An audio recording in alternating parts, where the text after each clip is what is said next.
Well, good morning. We'll call the City Council meeting to order for Tuesday, September the 8th. And trust everyone had a good holiday weekend and stayed safe and healthy. If you join me in their invocation, and then we'll have the Pledge of Allegiance to the American and the Texas flag. Our Father, we're thankful that you've given us the opportunity again to meet today to make decisions that are in the best interest of our community. We pray that you would watch over our community and the continuance of this pandemic and be with those that are sick, be with those that are providing the health care to them, our doctors, our nurses, our first responders. Continue to watch over them and keep them safe so that they may be able to continue their service to our city. Guide us now in all that we do and the deliberations we make. And these things we ask in your name. Amen. Join me in the pledge of the American flag. I pledge allegiance to the flag of the United States of America, to the republic for which stands one one nation, nation, under God, God, indivisible, liberty and justice for all. Honor the Texas flag. I pledge allegiance Pledge to allegiance. Texas, one state, under God, one and indivisible. All right, thank you. Ms. Huerta, would you please call the roll? Mayor Joe McComb, Here. Council Members Roland Barrera, Here. Rudy Garza, Here. Paulette Guajardo, Present. Gil Hernandez, Here. Michael Hunter, Here. Ben Molina, Present. Everett Roy, Here. Greg Smith, Here. City Manager Peter Zanoni, Here. City Attorney Miles Risley. Mayor and Council, a quorum of the council and the required charter officers are present to conduct the meeting. All right. Now we go to public comment. I've been given one communication via email. Do you have any other public comment? Or No, sir. on the phone to call? All we received was that one written public comment, no call-ins today, Mayor. All right. Now for the public, obviously during these times, pretty much all governmental entities have had to modify their public comment period, and we think we've done a great job in terms of providing opportunity. You can email, send a letter, or call the city secretary's office, sign up that you'd like to say something, and we'll call you back during this period in the council chamber, in the council meeting. So, but today we do have one, and it has been passed out, and it's related to the council considering short-term rentals. So each council member has been provided a copy of this, so it is in the record, and each council member has it. All right, if there's no more public comment then, Mr. Zanoni, good morning, and you look refreshed after a weekend. Right. I hope you are. Yes, I am, as much as you can see of me here with my mask covering, but, yeah, good. Well, good morning, Mayor and Council. Welcome back after that nice Labor Day weekend. We have a couple of updates this morning, Mayor and Council, but we're going to begin by a quick update from Annette Rodriguez, our Public Health Director, to remind us about what's going on with COVID-19. All right. Annette Rodriguez. Thank you. So yes, I'm just going to give a brief update from the Public Health Department. Next slide. So the total cases to date are 19,363 for Nueces County. The month with the most cases was July, 9,907, which is actually over 50% of the cases in just that 1 month. So we are on the decline, which is really good news. Next slide. So here we have the deaths by months, and again, you see August with the most deaths, not July, because we all know that first it's people get infected, then they end up in the hospital, and then they end up in the ICU, and then some will end up passing away. And so you see that lag. And so you see August, 177 deaths in August, or the daily average deaths for August was 6 deaths per day. If you look at the death rate for Texas, it's 2.11%, and for Nueces County, it's 1.95%. Next slide. So the Labor Day weekend and face-to-face class. So we all know that CCISD has started some face-to-face class as well as the other ISDs in Nueces County at a small percentage rate at this point, but today is the day. So we saw some pictures online, and there's California, and there's Florida, and there's Texas. And so we expect to see some increases again here in our numbers in the next couple of days, 6 to 8 days, but also nationally. Next slide. So again, school's starting up today. So what are some of the things that we've done? We've actually sent letters out to all the ISDs just to let them know that who the point of contact is for the health district for COVID-19, the different point of contacts, not just one, but multiple people. We also know that we've talked with them and met with them over Zoom, and we also know that their staff and their students are all self-screening daily prior to reporting to school.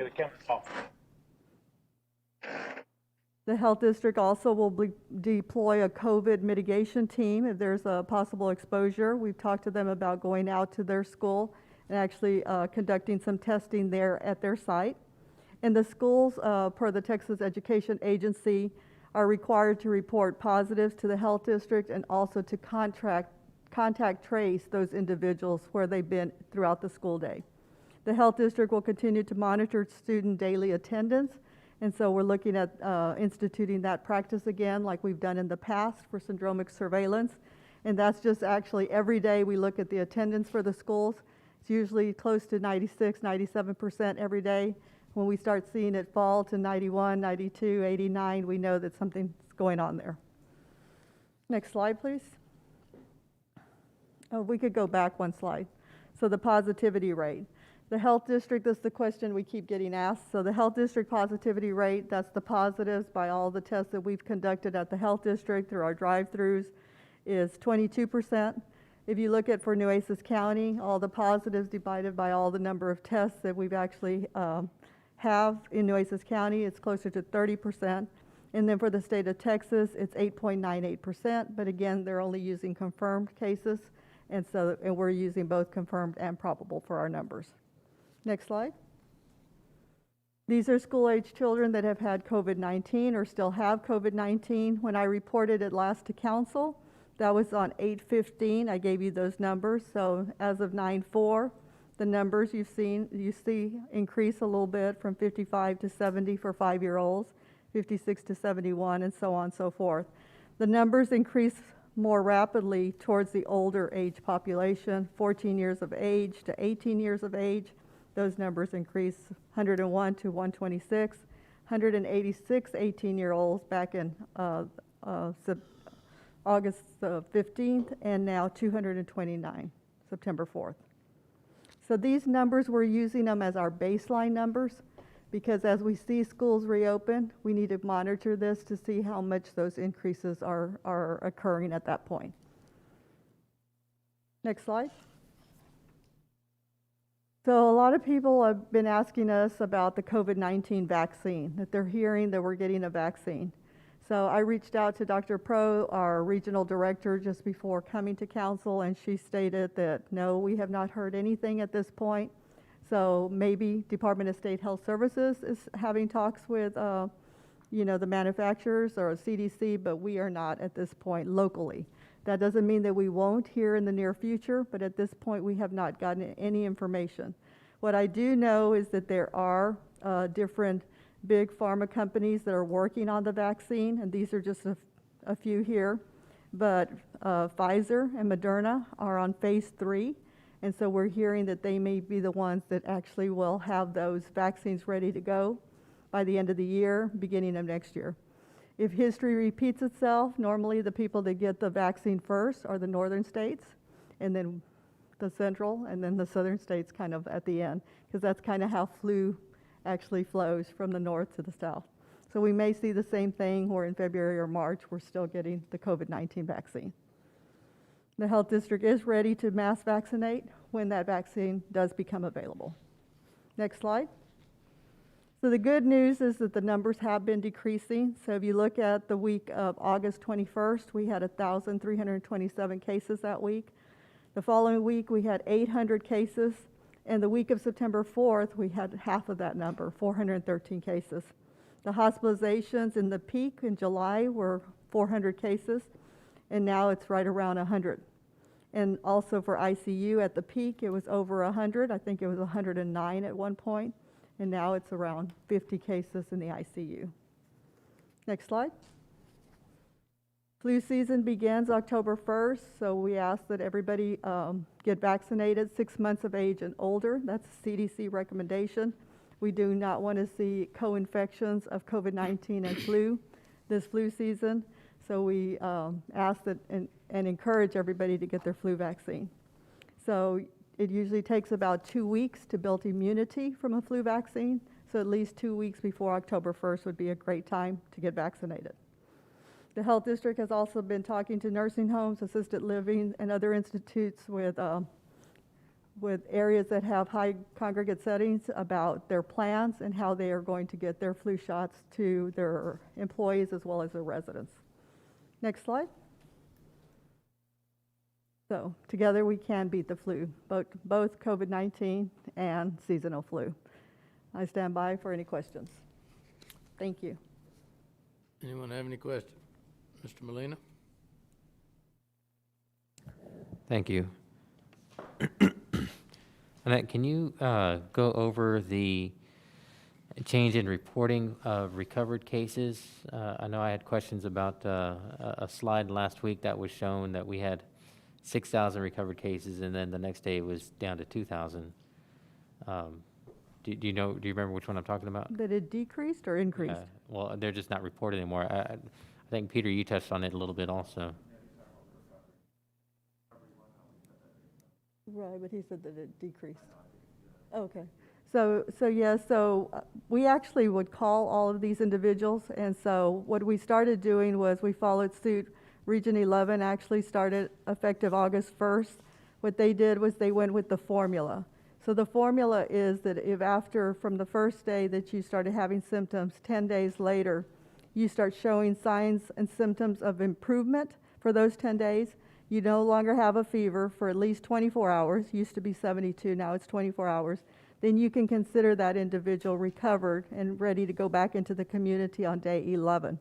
And so what we did was we also followed suit. So as of August, the beginning of August, we went to the formula system instead of actual picking up the phone and calling them. We're still calling them, but we needed to catch up, and we also need to prepare for flu season. So you saw this jump. I think it went from 12,000 to 16,000, and that's why, because there was more recovered because we used the formula. Got it. Thank you. You're welcome. Any other, Mr. Smith? Thank you. Annette, now that we're dropping in our cases, what has that done for the department? I know at the peak of the surge, you were basically just telling people to call everybody you contacted. So where are we now as far as contact tracing with it at this current time, and what are you looking for in the next couple of weeks? Well, great question. So we are caught up with our contact tracing. So we still call every day because we still get cases every day, but we're caught up. What we're doing currently is we're going into a new software system that the state of Texas actually uses. It's called Texas Health Trace. And so what we're doing is we're putting the new cases now that we had, like yesterday we had 55 cases. Those 55 cases go into Texas Health Trace. Texas Health Trace requires a lot more demographic information, which is great statistic information for us to all have. And so we're putting that into the system. It's automatically connected to the state of Texas, and so they have all that information as well. Most of what we did initially to get caught up was it was uploaded. The IT, Peter Collins, helped us with that. And so it could be uploaded automatically. But now that we're getting new cases, we're inputting them on an individual basis. The other thing is that we're also calling the recovered. So even though we know that by the formula they have recovered, we're trying to make certain that they have, because while it's 10 days for the majority of the population, if you've been hospitalized, it's actually 20 days, because they understand that that's a more critical, nature. And so they know that it's going to take longer for them to actually recover. So we're calling recovered as well. Are you able now to do more follow-up then, in September than you were able to do in August? Absolutely, yes. So, and the contact tracing is more thorough right now. You're going to see that too in those phases and those waves. As the wave gets, the numbers get higher, the contact tracing gets less because we go faster. So just to try to keep up with the volume. But there's a lot of things we're doing just in preparation for flu season, reaching out to the nursing homes, talking to them about, what their plans are, talking to the schools, making sure that they know the point of contact, making sure that we have their attendance records. So, and they're different right now. So we're not going to see 97%. We're probably going to see 28%. Whatever it is, it's fine, but we need to know what it is so that way we can see if there's a decrease, a sudden decrease. That way we know that that's an alert for us, a trigger, and we need to do something. Okay, thank you. You're welcome. Any other comment? The only comment I've heard from somebody is that they're cautiously optimistic that the flu season will be down this year because of everybody's concentration on the masks and their hygiene, that it may very well have a positive impact on the number of cases for the flu, which will be down. So that, hopefully that'll be a silver lining to all this effort. That would be But that- wonderful. don't diminish the need for a flu shot, but Right. I think that couldn't do anything but help if you continue the same hygiene practices. All right, well, thank you very much. Keep up the good work. You guys are doing great. Thank you. And, I Y'all have like a the great numbers day. coming down. I think everybody's liking them, but we understand they can go back up, so we got to stay vigilant. That's right. Thank you so Thank much. you. Appreciate you. Mr. Manager? Right, yes, thanks, Annette. Okay, just two other items, Mayor and Council. The next one is on the desal, our desal policy that the City Council has been working on for a decade.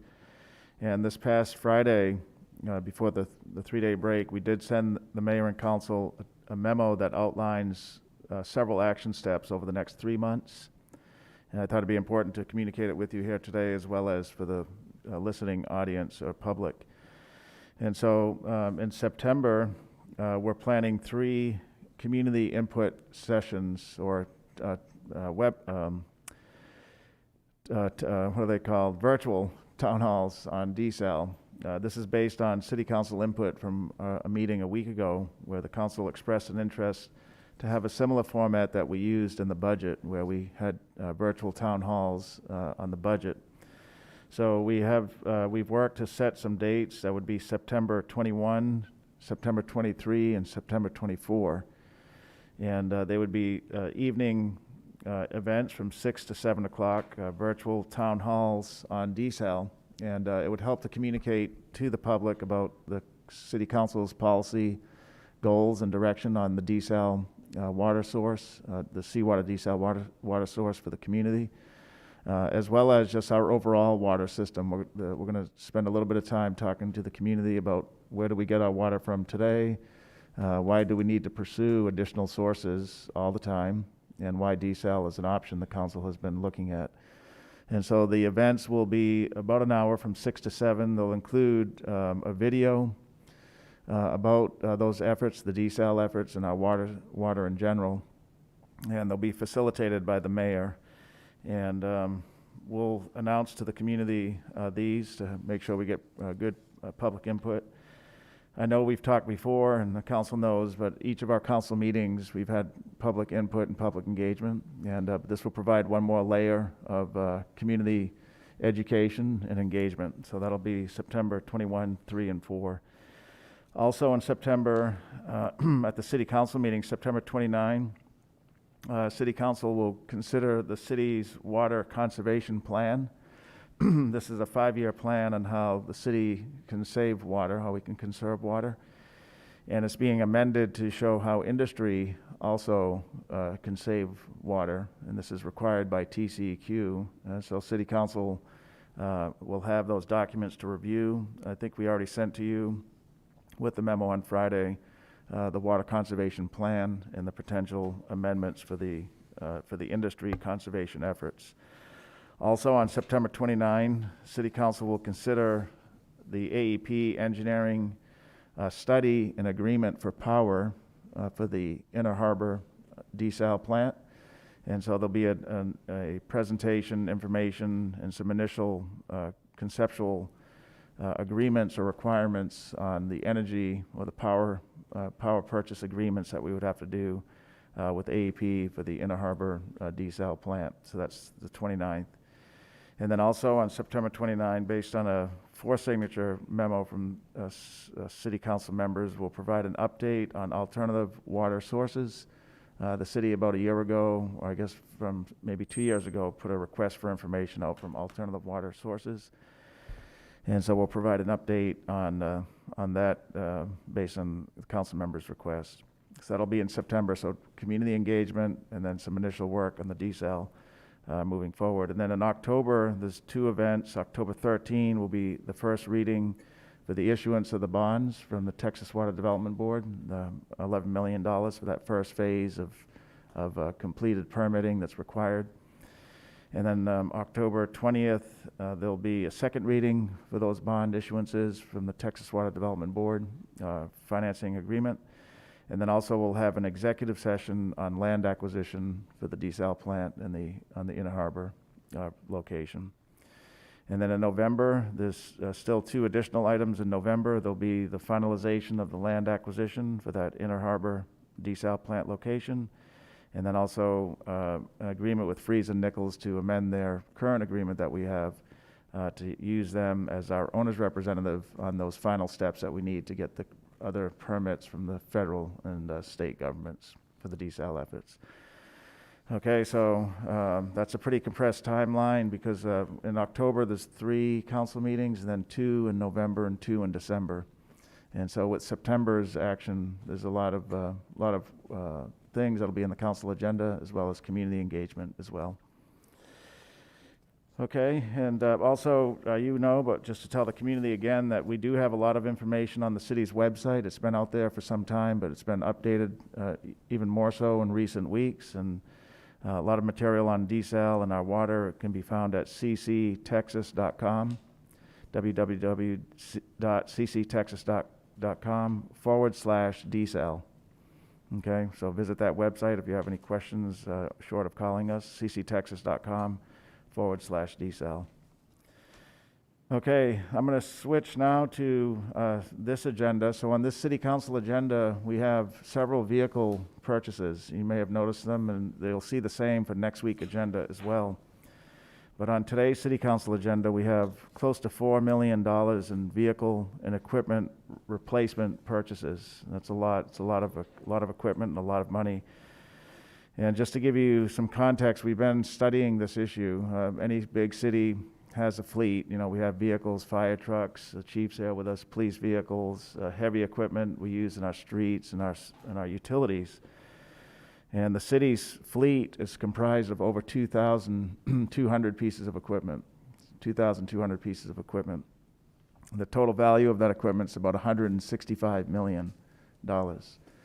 So part of running a good city is making sure we keep up with our inventories, our assets, not only our streets and water sewer systems, but also our fleet. And so unfortunately today, approximately 45% of our fleet is outside of its useful life, meaning we should have replaced it some time ago. And what that results in is higher maintenance costs or poor performance by the departments who are out there. So about 45% of the fleet is already outdated or past its useful life. And prior to fiscal year 21, that I could see, there was really no formal process to ensure the timely replacement of the city's fleet. It's one of the things I looked at over the first couple of months when I was here.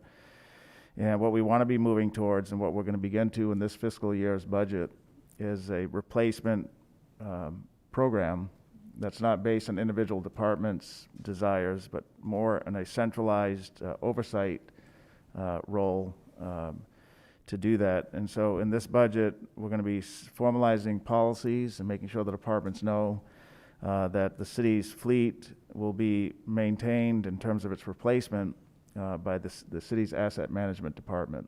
And so we'll have a centralized replacement strategy with one department working with all the departments to make sure vehicles are replaced in a timely manner.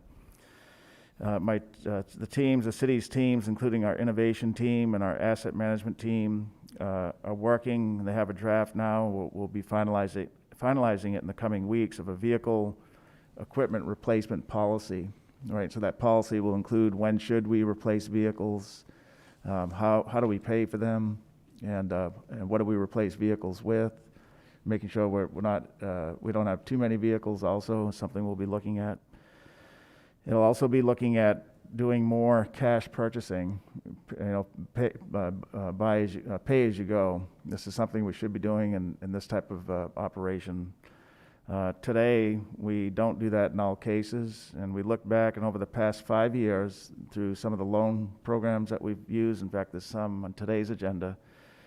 Over the past 5 years, we spent $1.6 million in interest, right? So that's about $325,000, a little more than $325,000 a year that we're spending, or I don't want to say wasting, but spending on interest. And that could be several more police vehicles. That's a couple more ambulances, So in our business, we're always going to have vehicles. And so the goal is to get to more pay-as-you-go financing. And in order to do that, we have to save money each year in an incremental way. So when you buy a new vehicle, we'll start saving 1/7 of that vehicle's future replacement costs. And many big cities have these programs in place. And we looked at the top 7 Texas cities above us, and just about every one of those, Houston, San Antonio, Austin, Dallas, have a vehicle replacement program. We looked like we had one, back in the day, maybe a decade or so ago, but we're going to take what we have, put some new policies in place, and replace our fleet in a more timely manner, and do more pay-as-you-go financing, which will save our taxpayers dollars and put the dollars that we do collect into better use. Okay, and then the final update is just on a high school internship program. I know Councilman Roy, Councilman Roy's on the meeting? Councilman Roy and I talked about this recently, but he was a big proponent of this, and just want to share with the whole council that we're happy to be partnering with education to employment partners to participate in an emerging professional high school internship program. This will be our 2nd year that we're doing that. And it was a little tougher this year because of COVID. We almost didn't pursue it because not too many people are working in their offices constantly, but we want to give these high school students a chance to, even through the pandemic, to have that experience of a professional internship. And so we are working with several Coastal Bend independent school districts, and next week, Monday, will be the first day that the students will be here, and they'll be here through May. The Emerging Professional Internship Program provides high school seniors with an opportunity to explore different career paths before they go to college or directly into the workforce. The program can help students learn about workplace culture, employee relations, and leadership structure, and it'll help them with onboarding in their first professional job, whenever that may be. So last year, we had 12 students throughout 8 departments, and this year, because of COVID, we're still going to continue the program, be a few less students. We'll have 5 students in 4 departments. So that's a pretty good number, 5 high school students. They'll be in our water utilities, engineering services, development services, and parks and recreation. So students participating this year are from Flower Bluff ISD, Corpus Christi ISD, Gregory Portland ISD, Cal Allen, and Robstown ISD. So we'll bring the students by here as one of their kind of learning environments, so they can see the city council in action, the 5 students.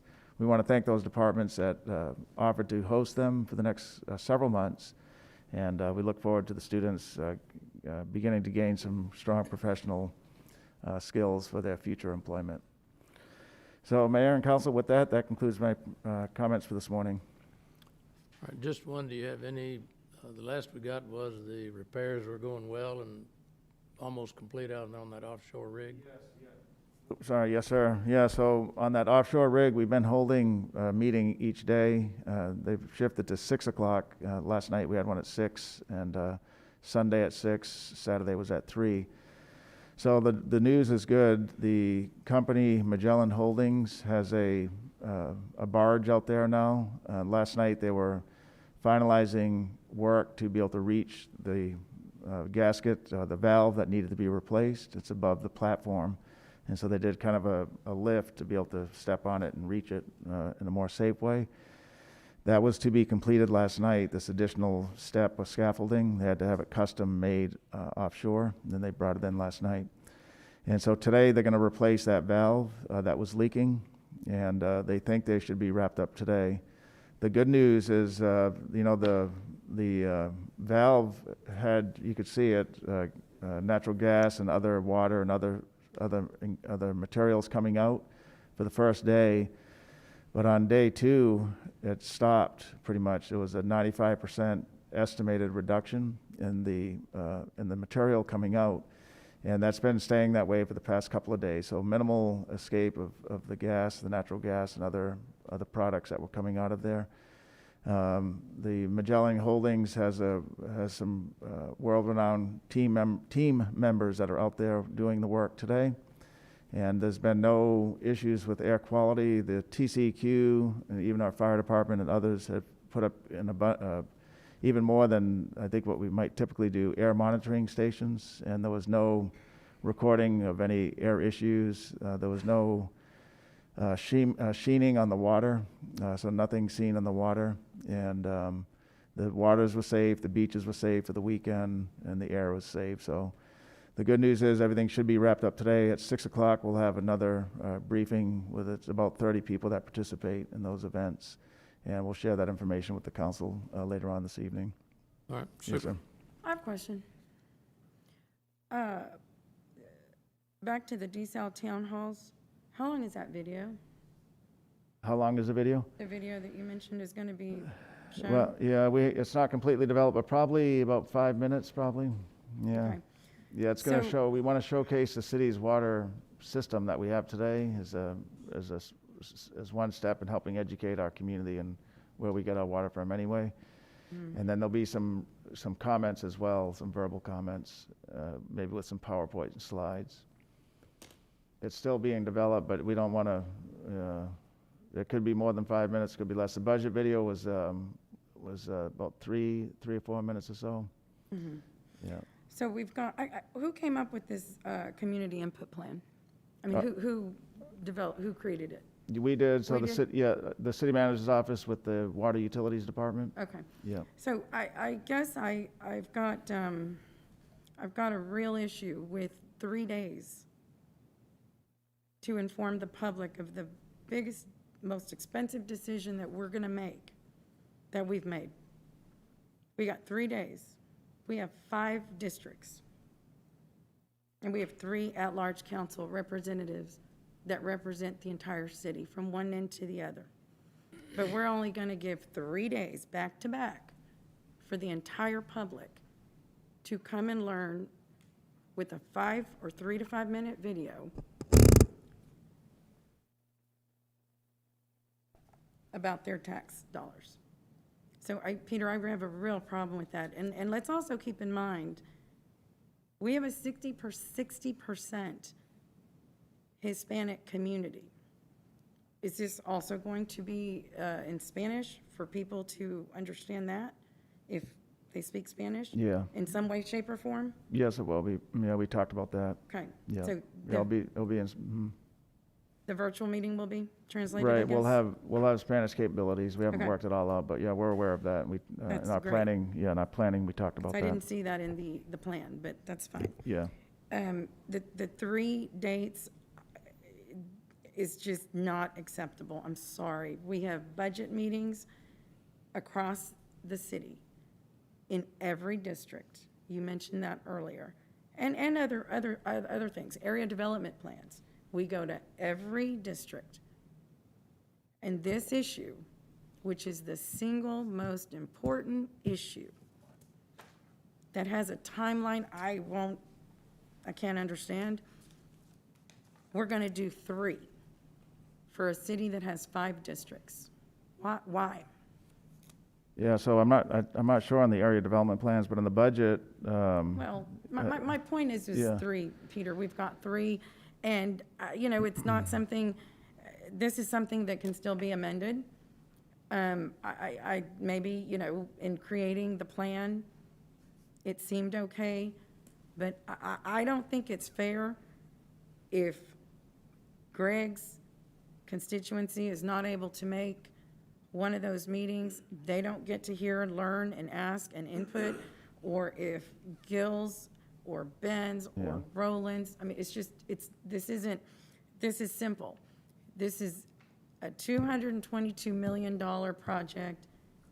Yeah. Every district should have the same opportunity. Well, so Councilwoman, they do, so we had talked about doing them by district, but really it's a community-wide, it's a citywide, region-wide policy issue. So we said, the districts, any district at large or one of the 5 districts we want them to participate in any one of those events. Right, but you have 5 districts, and Right. we're only doing 3. Well, there's one, it's one city. One should be in every, but we should have a meeting, a virtual meeting, input meeting in every district. Well, This shouldn't be different than the budget meetings. Yeah, we're here to listen to the council. We recommended 3. If the council wants to do more than 3, we can certainly do that. It's citywide, though. It's not, we won't be focused on one district over another district. No, I understand. It'll be anybody, we want anybody from any district. They But don't even we're have to be in the giving- city we're giving- limits. We're giving the public 3 opportunities, where we give them 5 opportunities in any other given situation. That's protocol. That's the way it is. We don't do 3 budget meetings. We do 5. And I think this is a big enough investment. It's a huge decision that there should be 5. Because I've gotten calls from at least 3 districts that have said, why are we going to have one out here or for that district, wherever. Yeah, we can do as many as the council wants. But again, they won't be by district. It'll be region/citywide events. We want anybody to be able to listen in. Absolutely. Yeah. But it's about the amount of opportunities. We can increase them. It's up, if the council wants to increase them, that's no problem. Well, We'll my have the point video. and my suggestion would be, we do one for each district. We can call them whatever you want. Yeah. It's just, it's not fair that we do 3 citywide instead of 5 Yeah, to we give can do everyone the 5. same opportunity, and that's what I'm hearing, so. If the council wants to do 5, that's. I would think district members would want their constituency to have the Yeah. same opportunity. Well, they will. So we want any district, we want anybody to be able to participate in any one of these 3. Right, They can participate in all 3 I if they know. want to. but there's only 3. Right. Yeah.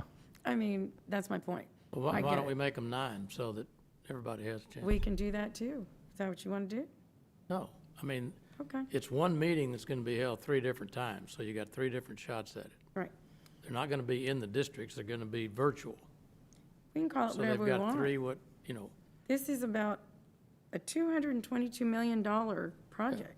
and I think you should have enough meetings to allow every district's constituency to be able to attend. Call it whatever you want. all 3, Right, all districts can attend all 3 meetings. right. So But- when we do budget meetings, no one's saying, hey, cut it back to 3. We do 5. Why do you Well, think that is? Because we do budgets every year, and Right. this project has been going for 5 years. $222 million. Multiple public meetings. $222 million.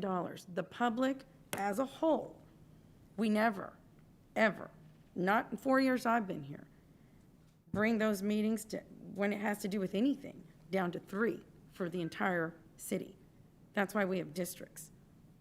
Because everybody represents a piece of the I mean, pie. once they're done, you can run Okay, them, well, you can run them between now and the Well, election if you Mayor, want to. if you don't want the entire city's I want the cit- constituency to be a part of this, then let's stay with 3. My suggestion, like anything else we do, and we'll say budget, because budget's extremely important. This is extremely important. So every district should have representation of the same information that we're gonna give on those 3 days, by the way, back to back. That's another thing that's not okay.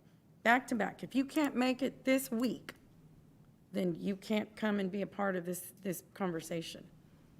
They're So going to be virtual, they could be replayed. I mean, that's not a problem. pardon? They're virtual meetings, and they'll be recorded, so they could be replayed. So people can just go watch them online. Once they're, And have once the no- first one's and done, have no there'll input. be a replay. Well, that's not having public participation. We're in control of that right here.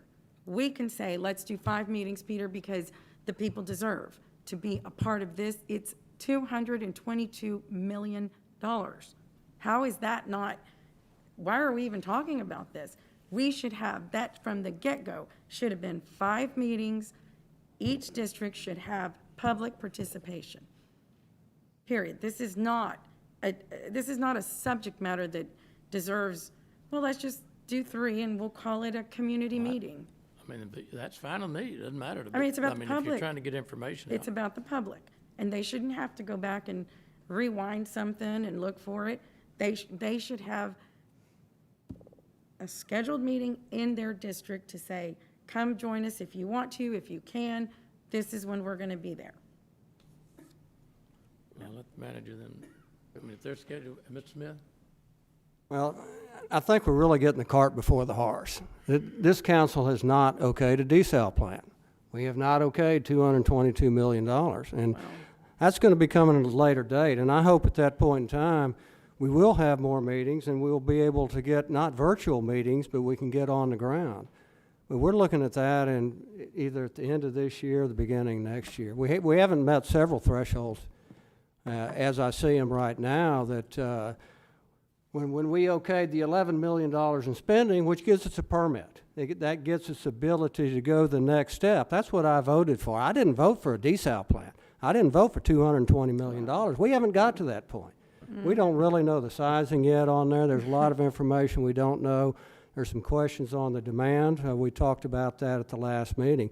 And I think to Councilwoman Guajardo's point, we need to be out in the public much more. But right now is really not the time, particularly in the virus, because we do have some time to do it. This council, the 2018 council, will not approve the $222 million desal plant. That's going to come at a later date. We just heard the schedule earlier today. There was nothing in that schedule that approves that plant. We've got issues on the power on there. One thing City Manager Zanoni brought up was the power requirements. This is part of this process to see if this is necessary. Another thing we have on September 29th, we're going to look at alternatives on there, and that's going to be in front of the public and things like that.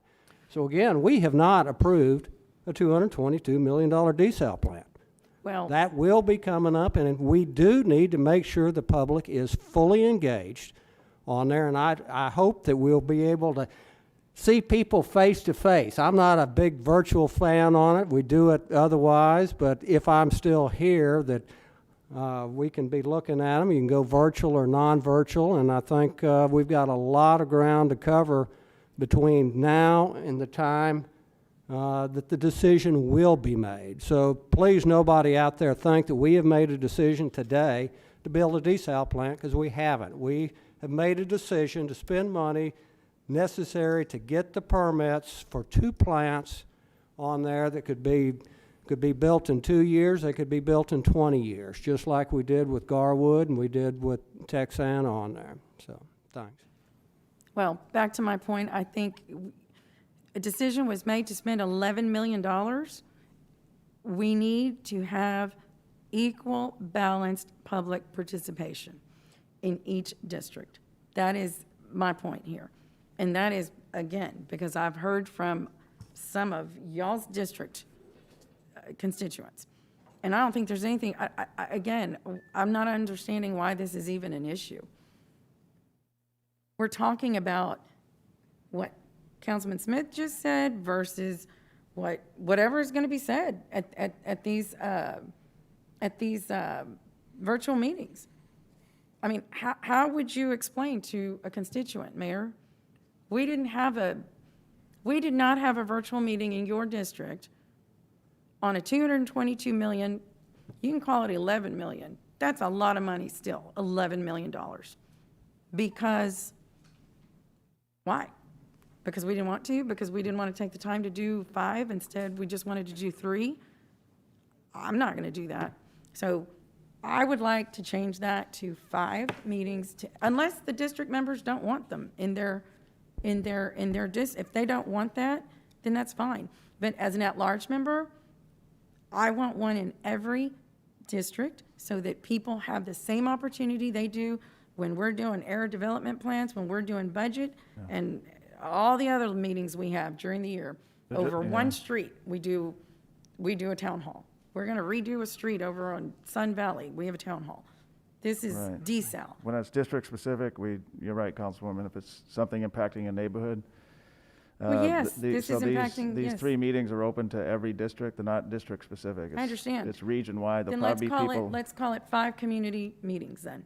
Right, that's what it says. There'll be people probably even from outside the city, because we're a regional water supplier for 7 different counties, so. They're called public town hall meetings. That's what we've labeled them as. That's fine. They're not district-specific, because. That's fine. The water's Let's- not a let's- district issue, it's Then my it's a region. request is we need to have 5 public community town hall meetings. Well, Here, fine with me, we'll if- figure out a if- schedule. if to I do it, may but add we need to get something? them done. Yeah. I plan to invite, I mean, everybody that I know to all 3 meetings. I'm glad I was pleased that we're having 3 meetings.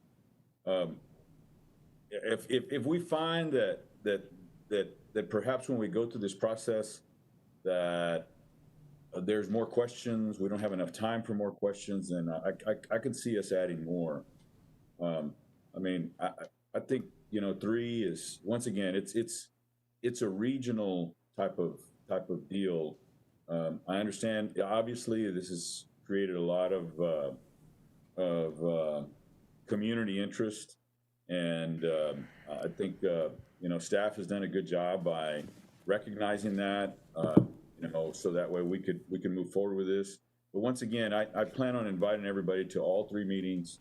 I know when we had our budget meetings, they're very specific because everybody wants to know what's going on in their park or their community. They're as Peter said, it's project specific. So I think, I understand your point of view, but I think, once again, this is a regional deal. And I think, Councilmember, well, how do you remember when you and I were invited to go with regard to issues with regard to the port?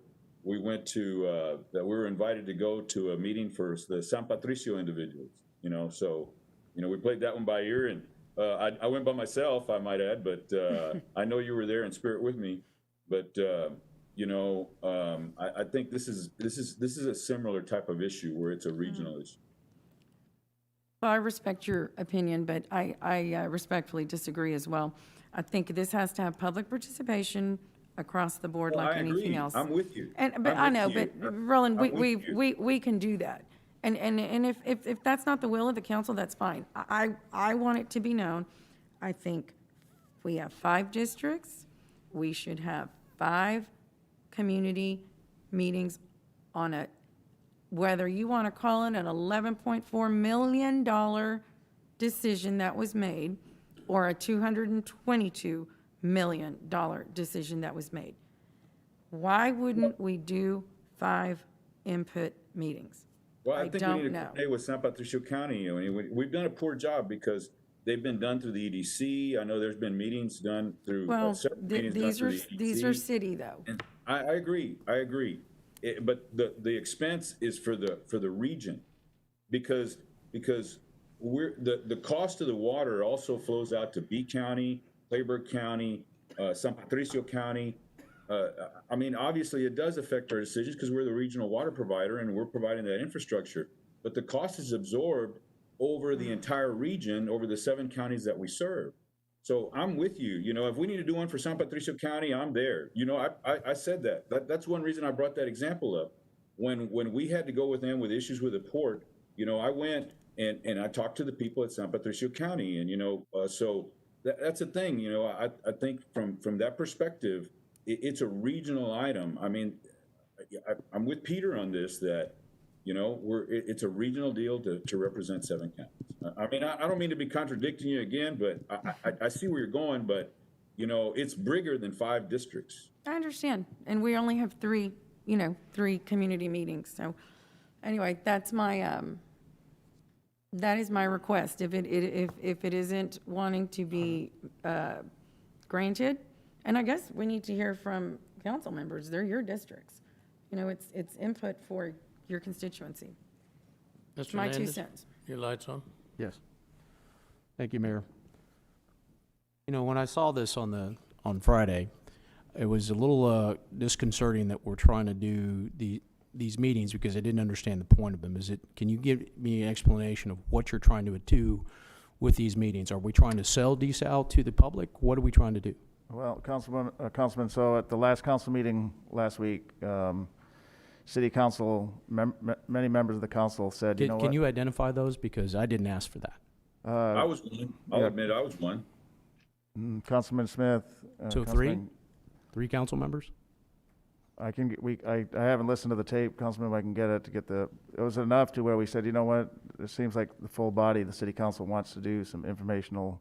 But I mean, what are you going to present? I think you probably need to provide that information to council prior to giving it to the public, because you don't have unanimity on this council for the process that we're following. Not against desal specifically, but you don't have unanimity in the process. I suggest that you include or have this pre-screened by council prior to going out, so you don't have discord at these meetings. Because right now it looks like a sales job. It really does. Well, I don't know how Ken, we haven't even said what we're doing yet, but so we'll show that to the council before we do those. This is as of Friday. We wanted to get this out to let you know we listened to what you said. There was a big enough consensus amongst the council to want to engage the community. Well, in a format similar, if I can, in the format similar to the budget. So that's what we're doing. We'll work the details with the council before we have any meeting with the community. You know, I can see these meetings being very contentious, especially if you have public engagement where people ask questions or engage in this. And if you have participation among council members, you're going to have some contention. We want to make sure that you look at this from the perspective of how you want these meetings to go. Yeah, we'll do that with the council. I'd rather not, be arguing at a public meeting like this, in the sense of what that would look like. Yeah, we don't have the details worked out, Councilman. What we do have are those 3 dates, and so we wanted to share that with you now. And then also we'll show you the agenda, and we'll even show you the video. And then also you have them back to back. Mm-hmm. And to Councilwoman Guajardo's point, you have them all in the same week. You may, there's going to be some, people that aren't going to be able to make that or participate. Should I say participate, not just view, but participate in it. Maybe you could stretch that out over a couple of weeks. That week and the following week. That way you have, make sure you gain participation. Again, I've never been against desal. I think desal is a great option. It's just the process that we're following in trying to acquire this. And I don't want to conflate the issues. So it's two different things. And so let's try and make this as smooth as possible. Please preview it with council before going out to the public. Okay? Yes, sir. Thank you. All right, Mr. Molina. Mayor, this is Michael. Can I speak after Mr. Oh, yes, Molina? sir. I'm sorry. I'll get you after Mr. Molina, and then who else is out there? Rudy and Everett. Okay, I'll go to the cloud after I get through with Ben. All right, thank you, Mayor. We listened to public comment and we heard about the request for public input. And I was one of the first to say that we should have these public type meetings like we did with the budget. So I'm very much in favor of getting community input. I still think that it's maybe a bit premature. I don't know that we have all the information that we're looking for to present to the public. But what we do have, it is available online in different areas, and we've covered it before. What I think we should do is going back to Councilman Hernandez's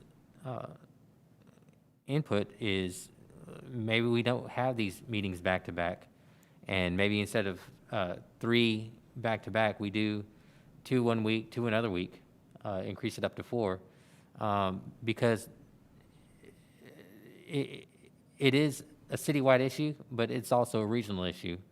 And I think by increasing it and extending the time period between the meetings will allow people enough time to prepare, to log in, to view the meetings, and also give time to for people to formulate questions after reviewing the first 1 or 2 meetings. So I think that would lead to a much better, more quality discussion in the later meetings. So that's my suggestion, for what it's worth, and maybe that's a happy medium for everybody. Okay, Mr. Hunter? Thank you, Mayor. Mr. Zanoni, how can we help you get out the word for these meetings? Well, once we decide on the dates and the number, we can get your help in terms of reaching out to your constituencies. I know some of you have a constituency list that you share information with, either for citywide issues or district specific. So it would be that. It would just be to inform them about the meeting opportunities and generally what is the event about. So that would be a good way. Yes, sir. And could we reach out to the city's marketing department and asking them how we could help the city get the information out? Yes, yes, sir. Yeah, we'll have them help you and us as well. Okay, Mr. Garza or Mr. Roy? This is Councilman Roy. I do believe that it's important that we share information with the public. At this point, I think it was it makes sense that council has an idea in terms of what we're going to share with this upcoming session, whether we decide to do 3 or 4 or 5.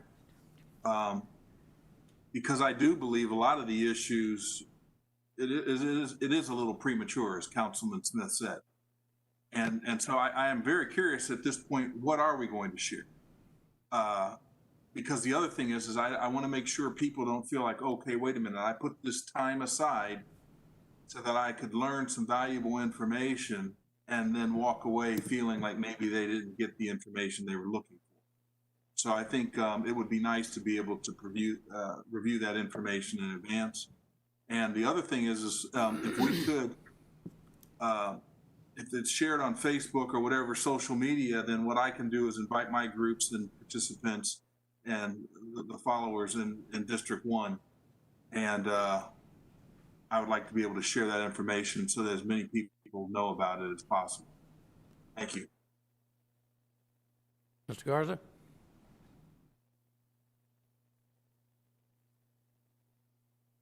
I would like to make sure, no comments right now, but I'd just like to make sure that we, to Paulette's case, point and to Councilman Roy's point, yeah, I want to make sure that we know what we're going to be sharing with the public and that we can be as comprehensive as we possibly can be, so as we're transparent.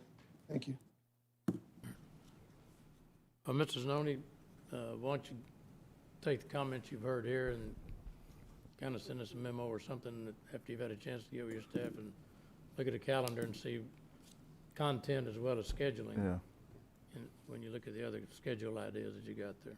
Okay, that's a good idea, Mayor. All right. Anything else? No, that's it for the city manager's report. Okay. Mayor. Next item is approval of the minutes, item G, for the August 13th and August 20th meetings. Entertain a motion for approval.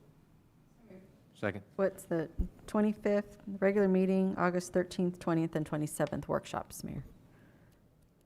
All those. Oh, okay, I just picked up one line there. 25th, yeah, workshop. Yes, all of 13th, those sets. 20th, and 27th. Yes, sir. A lot of minutes, Yes. maybe an hour. Oh, okay. There's a motion for all of them. Any discussion, corrections, additions? All in favor, say aye. Aye. Aye. All opposed? All right, item G passes. We got the board and committee appointments on the Building Standards Board. I asked Ms. Wirth a little earlier, in looking at the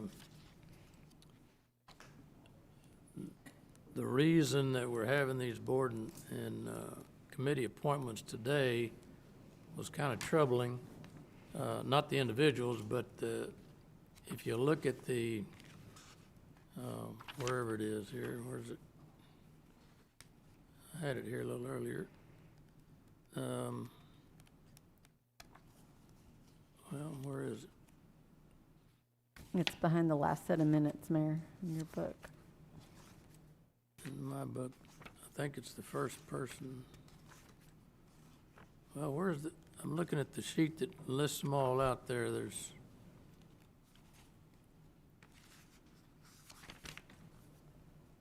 well, I showed it to you a little earlier. Why am I not seeing it here?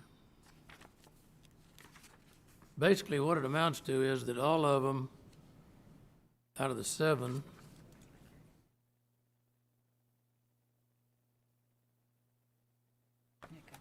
yeah, all right, it's got 7 members. 5 of them,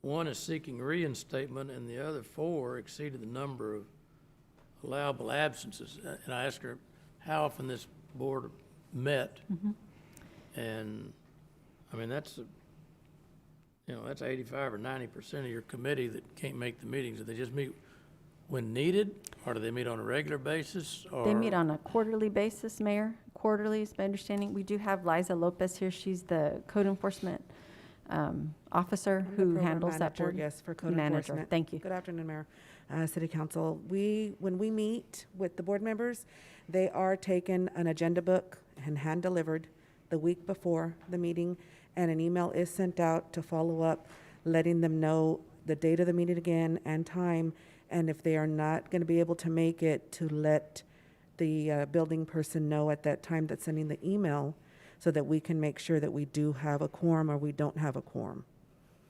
So when they don't show up, they've said, yes, we'll be there, and the day of the meeting, an emergency will come up, or they'll call and say, we're not able to make it, for whatever reason that they have.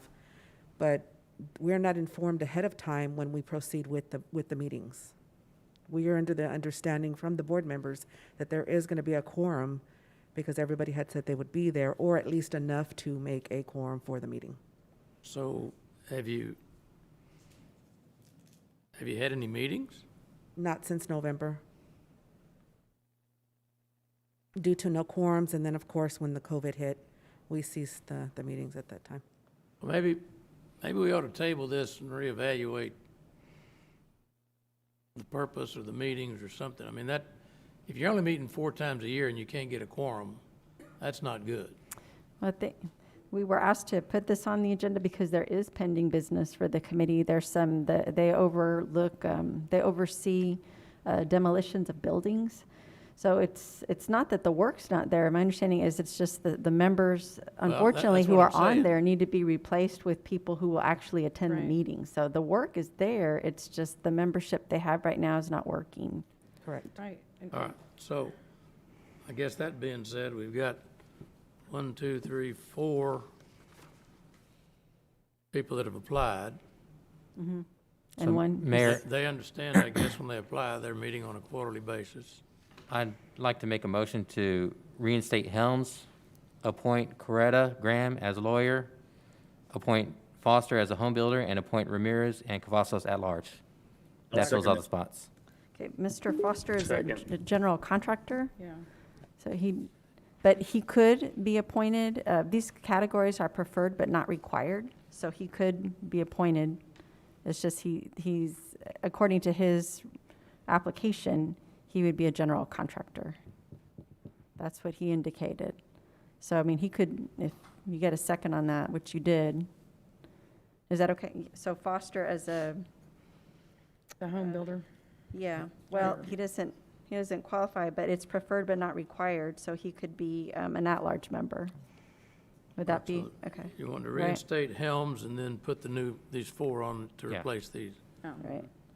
All right, then kind of monitor, after you have a meeting with these new group, kind of let us know, because this is not good if you can't get. We are going to do that, Mayor, from now on. We're going to keep track of the attendance on the ones that are failing to come Yeah, on a I mean, regular we got basis. business to conduct, we got to have meetings. Yes, we do. It's, the need is definitely there, like Rebecca said.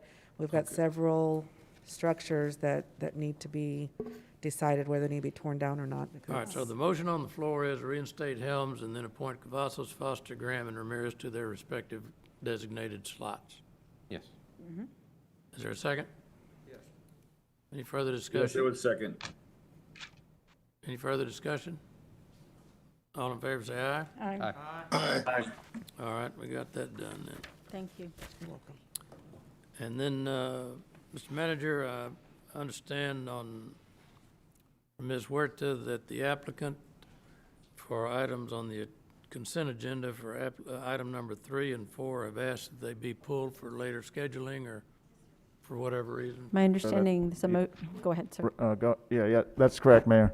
Yeah, the applicant wanted to withdraw the annexation and the zoning case as well. Are they withdrawing or tabling, sir? That's my Tabling it, understanding. yes, Okay, tabling it, table, yeah. okay. They're going to bring it, possibly bring it back, right?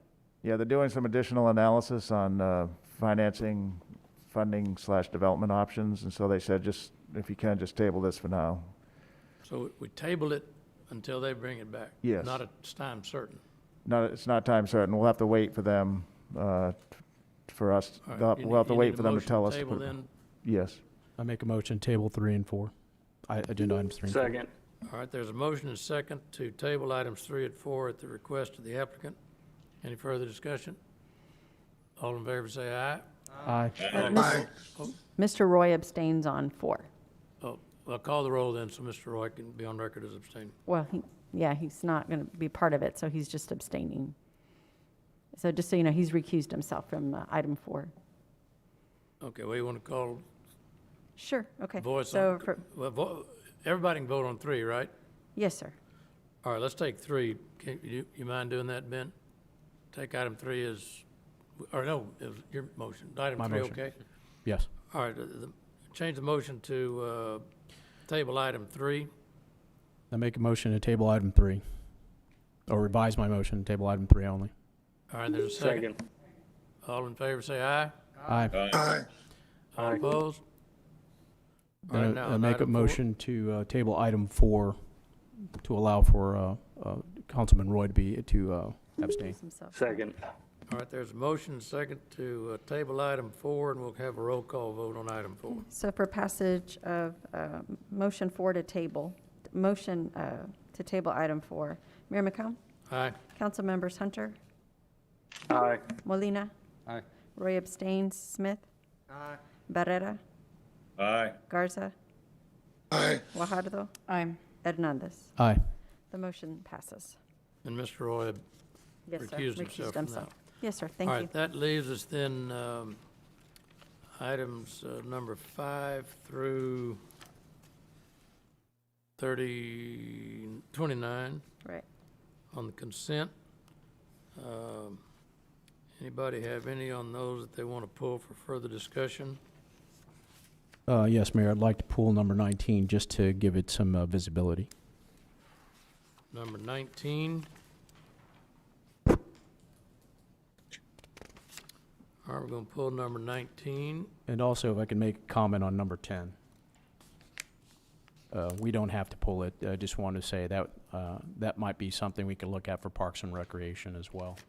The Shade Pro that Fleet is using. Maybe there's some synergies there that could be used for Parks and Recreation. Okay, 10. Okay. All right, hold on. So far, I've got 10 and 19. Anybody have any others?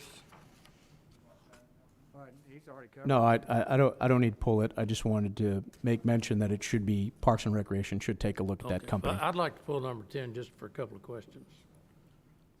And I don't know that we need to pull it, but item number 6, I think, is the public, I think, would be very happy with, that it's finally addressing Ocean Drive. Yes, sir, yeah, wanna we go do ahead have a and look? presentation on that, so Mayor, if you want to pull that one, it is a good news story.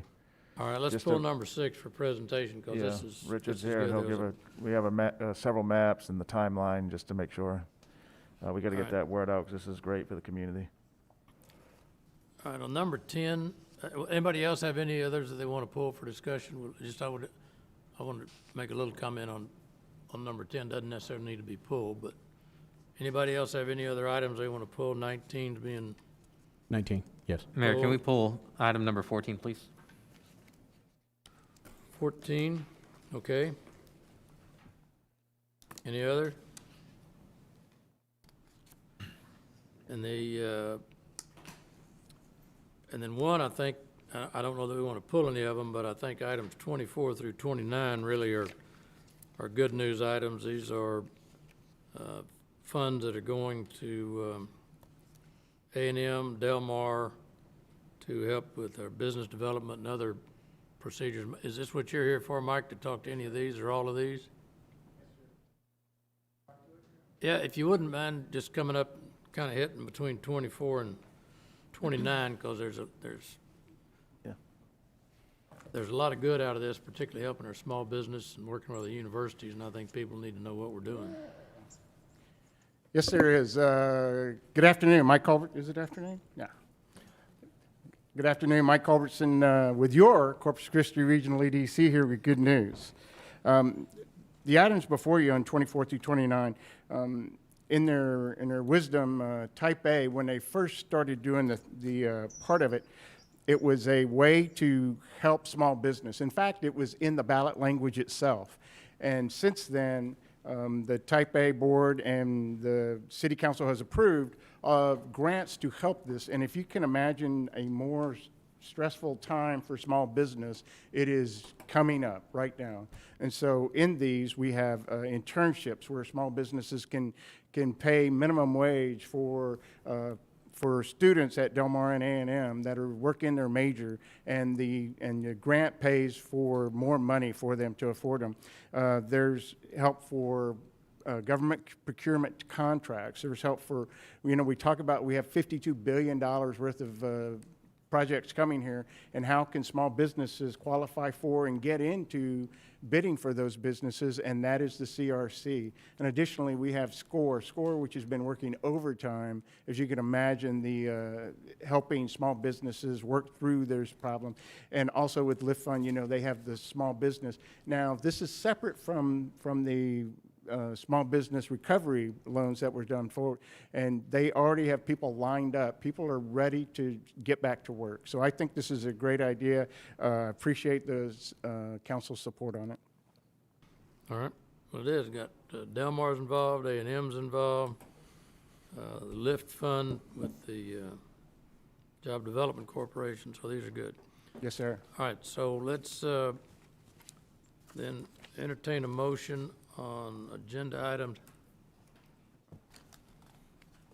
Oh, real quick, Mayor, just if I asked him for the 990s for the Lift Fund, if we. Yes, sir, and I'll get that to you. Okay, thank you.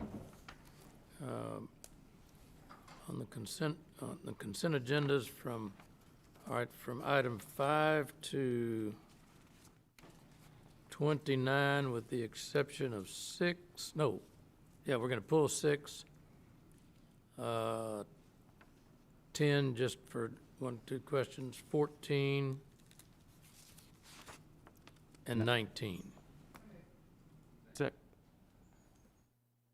There's a second? Second. All right, any discussion? All in favor say aye. Aye. Aye. All opposed? Okay, item 6. Good afternoon, Mayor, Council, City Manager, Mrs. Zanoni. If we could put our presentation up, there you go. So I'm here to talk about a great project, and it's Ocean Drive Construction Award of 2 segments. Next slide, please. So we put out the entire segment based on maintenance and construction. And the 2 areas we're going to talk about today need to have a heavier maintenance and construction area, and we're proposing to actually award that to Haas Anderson in 2 areas. The project bid was about $10.4 million, and it's Ocean Drive from Louisiana to Robert, and Robert to Ennis Jocelyn. It's a mill and overlay, and then a full depth repair. So when I talk about full depth repair, that's milling down 6 inches of the entire area from the level where the asphalt is today, down 6 inches, coming back in with 4 inches of stabilized base, and then putting 2 inches of asphalt overlay back on top of that. So that entire stretch, that surface is going to be stabilized in that area. Also, There's going to be curb repairs, pavement markings, bike lanes are going to be delineated out there so that the community is going to be able to really enjoy that corridor from the university all the way back down into downtown area. And how they're going to do that, although we're only going from Louisiana, there's another section that's going to be done in our 2019 SPMP, and that's from I-37 to William. And then from William to Louisiana has already been done previously in a bond. So we're talking about is a 14-mile stretch of an entirely new, renewed pavement through that whole area from I-37 to Ennis-Joslyn. Next slide, please. So here are the two project limits that we're awarding today. If you look at those areas, you'll see Louisiana from Robert, and then you see the section from Robert to Ennis-Joslyn. And both those areas are probably have the worst condition of ocean in that entire area. Next slide, please. But this covers the entire area, from I-37, again, all the way to Ennis-Joslyn. And when we looked at it, we looked at 3 different phases. The first phase was the SPMP, and the second and third phases are the 2 that you're looking at today for approval as well. But that covers the entire 14-mile area. Next slide. And these are the current conditions. And I don't have to tell you that because you drive them every day, and so does our community drive that. And a lot of potholes out there, and continual maintenance that we have to send our pothole trucks out there on a weekly basis to repair those because the asphalt's so brittle, it's already gone. Next slide, please. And here's the most important slide of all. You want to know when we're going to get it done. So we opened bids on the 12th, and then we pushed heavy to come to you on the first reading on the 25th of August. Our second reading is today. And then we're looking at our notice to award next week.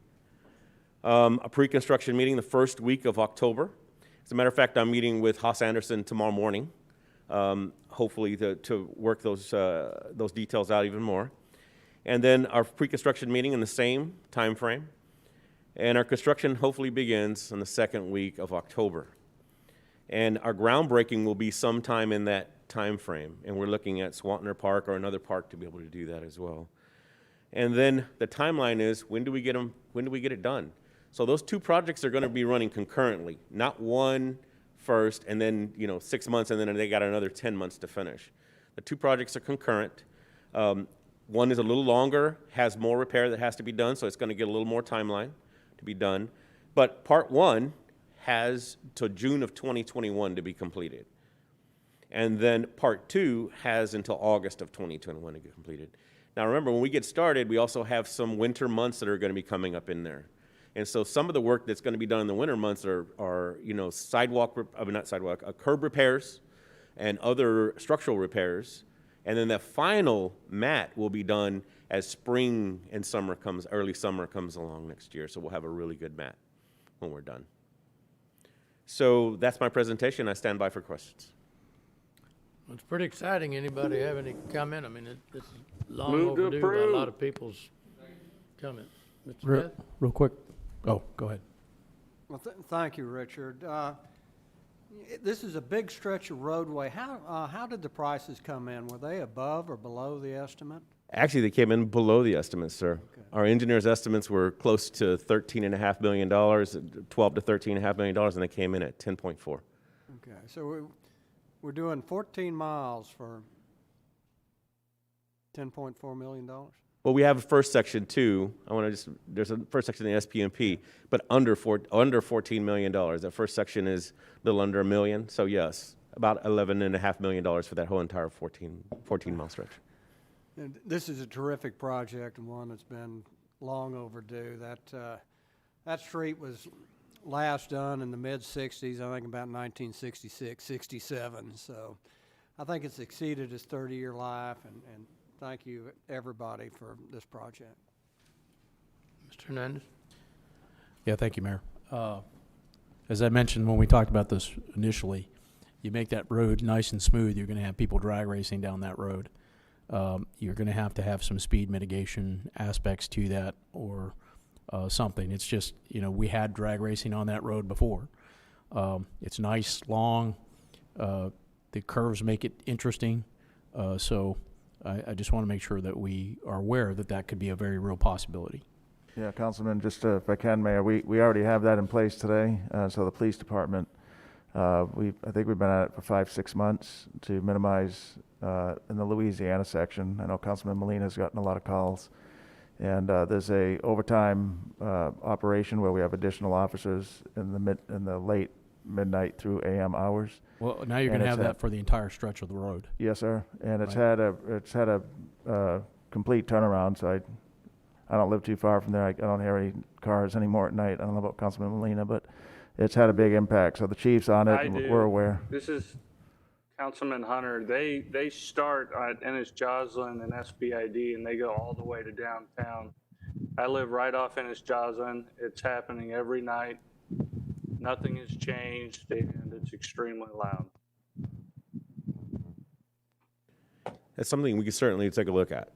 Traffic calming, and we already have been as far as Well, when we put our pavement markings together. I know you had your the speed monitors and that, but still, you're gonna. I think it's going to be a challenge. By no means do I mean not make it nice and smooth, but I just want to make sure that we are aware of the challenges and we have some thoughts as to how that's going to happen, because it's happening now, right? We have those issues. Yeah, it's happening now in at least the downtown section. The police departments, they're addressing it. So speed study is important, and we'll do that as well. Traffic study. This are your speed signs, which are traffic feedback signs. More signage out there. There are a lot of different options we can put in place to monitor and come up with solutions. Just unintended consequences, right? Yes, sir. Okay. Thank you. Okay, any other comments on item 6? Yeah, Mayor, could I ask something? Because Councilman sir. Hernandez is right, and it is fairly it's pretty bad. I mean, my neighbors are complaining all the time. If it's possible, could we or our neighbors, as soon as my neighbors, they've asked this, as soon as they drive by, would it be appropriate for them to contact the police department to let them know as soon as possible? I told them I think so, but I'd asked today. Yeah, Councilman, yeah, please do, but I'll call you. Let's you and I wasn't aware of that Ennis Joslin. I was more of the Cole Park area and down by the American Bank Center. And the chief and I touch base on that every once in a while. But let me visit with you because we can extend that operation further down as well. As it's worked, I know, Yes, in this sir. downtown area. I'll work with you directly. I on do it. know the police department's trying because they've done a good job stationing people there. Yeah. I just think that these drivers have found different times throughout the night to go down these roads. Yes, sir. Yeah, we'll work on it then. I know we had a community meeting on Ocean Drive that several council members went to. Councilman Wahardo and other council members were there. So Councilman Smith was there as well. But we Yes, got sir. There's actually been a lot of meetings. Yes, sir. That was the city one, which I did not make, and I apologize. I just went to one about 3 days ago, and that's why this is popping into my head. Okay, no problem. I'll call you. Fresh. Yes, sir. I'll call you after this meeting. Yes, sir. Thank you. Hey, Peter, I'm also on here. Thanks, Chief.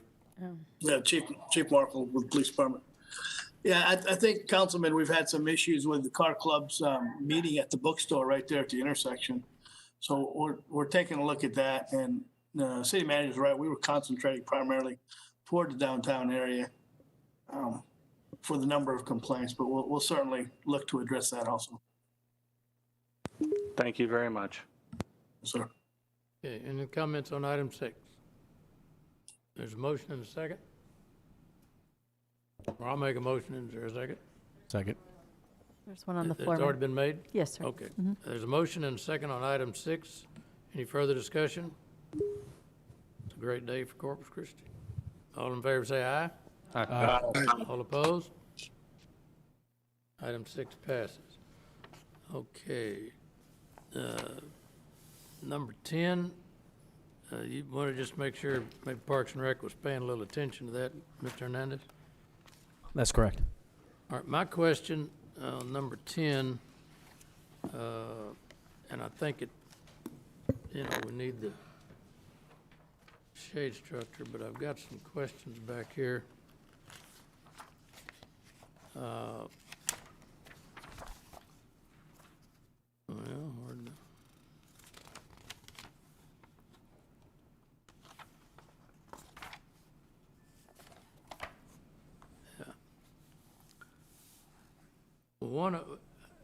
what's the warranty on these? Because I mean, I like the kind of shade structures, but these things, if they've got those metal cables or whatever exposed to the atmosphere, they go pretty fast in terms of rusting out and breaking, and then you got all the, because that's a canvas kind of cover, it's not a metal cover.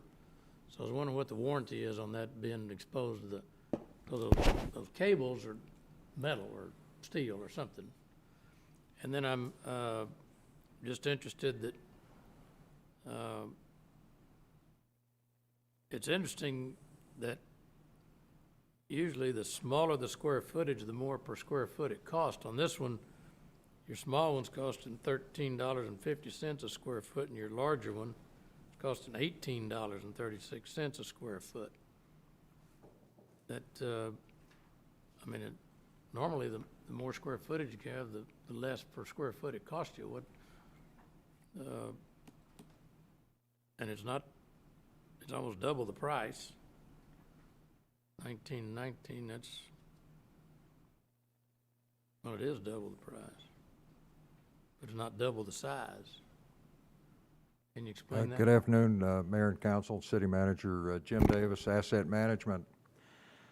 This is an interesting structure that we have here. About 20 years ago, I put up a similar structure, much smaller, in the then yard for vehicles, and the gentleman that put it up for me said, "This will last forever. You'll not get any dry rot. You'll not get any decay." And 20 years later, we haven't got any.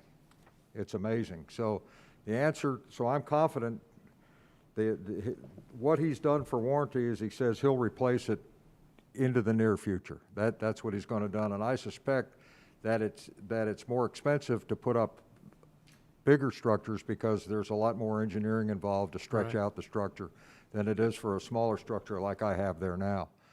So this is a good thing. I thought the comment about the park department is excellent. I think the cost is right. The big thing I was trying to get done out in the fleet was to cover up our equipment that we keep. For example, we have a fuel truck out there. We want to keep that covered, forklifts and so on and so forth. So all in all, this is an outstanding purchase, and it's going to help us greatly. And as far as I'm concerned, if I have the opportunity to put more up, I'll do it. Yeah. Well, I like the idea. I just was interested in the cost of it. Okay. Anybody else have any questions on that item number? All right, we'll entertain a motion then for passage of number 10. Second. Any further discussion? All in favor say aye. Aye. Aye. Aye. All opposed? Okay, and then 14, was that you, Mr. Hernandez? That's correct. Okay, 14? No, that was Mr. Molina. That was me. Oh, Mr. Molina. Yeah, I wanted to highlight this because, you know, the majority of this council came on all around the same time, and at the time, and still today, you know, we hear a lot of people saying, "Fix my streets," and we have come a long way since we've all started here on this council in improving our street repair process and the tools and equipment that we use to make those repairs. And so I wanted to highlight this and to let the citizens know that the charge of fixing streets is a priority for us. And so I wanted to take this moment to highlight some of the good things that you're doing here. Thank you, sir. I just wanted to also add, Councilman, if I could, this is the second coal planer that we're bringing in, but next week's council agenda will have the second paver.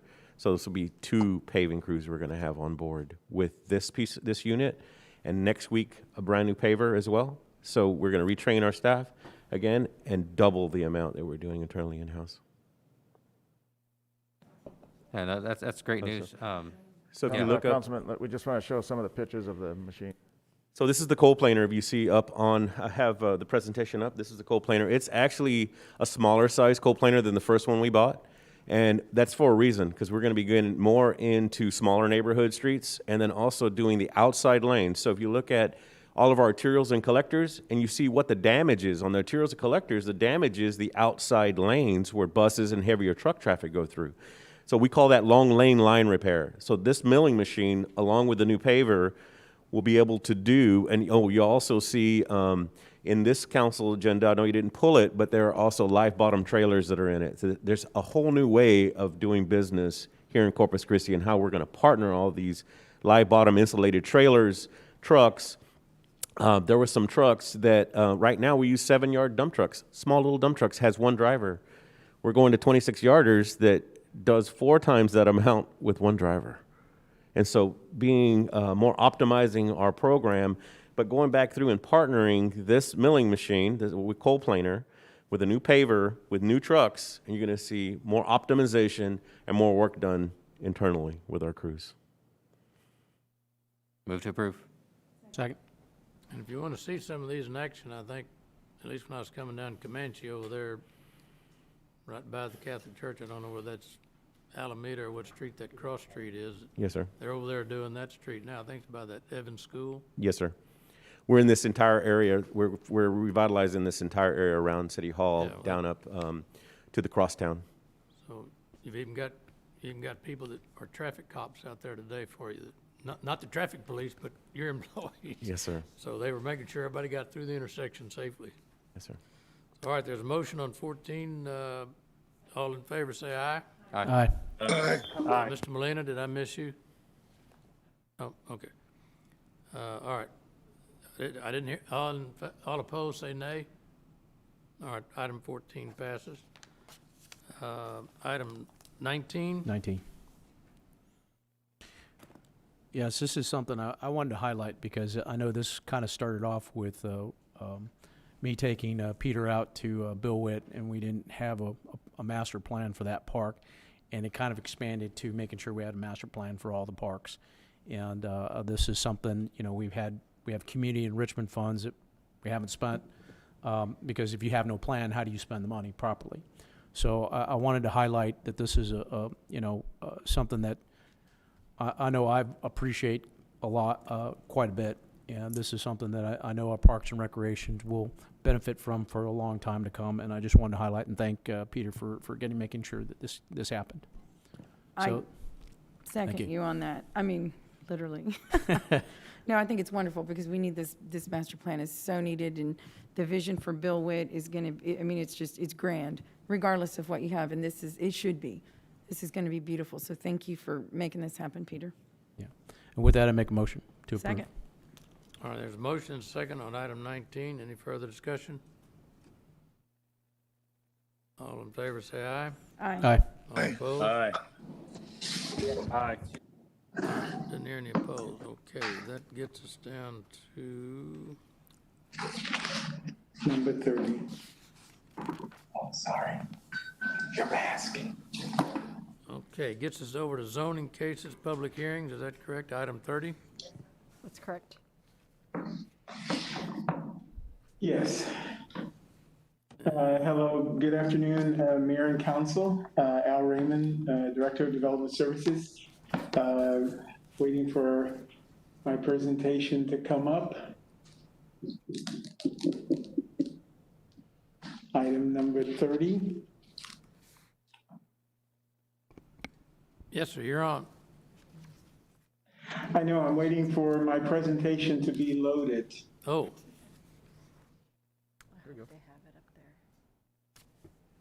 Oh. Second week it happened. Great. Great. The case before you is to rezone the property located at 2713 Seacrest Street from IL Light Industrial District to CN1 Neighborhood Commercial District. The purpose is to allow for the construction of an office building. The applicant is Ruben Bolina Jr. Next slide, please. The property is located along the south side of Seacrest Street, east of Southport Avenue, and north of Baldwin Boulevard. The property primarily fronts along Southport Avenue, which is designated as an A1 minor arterial street.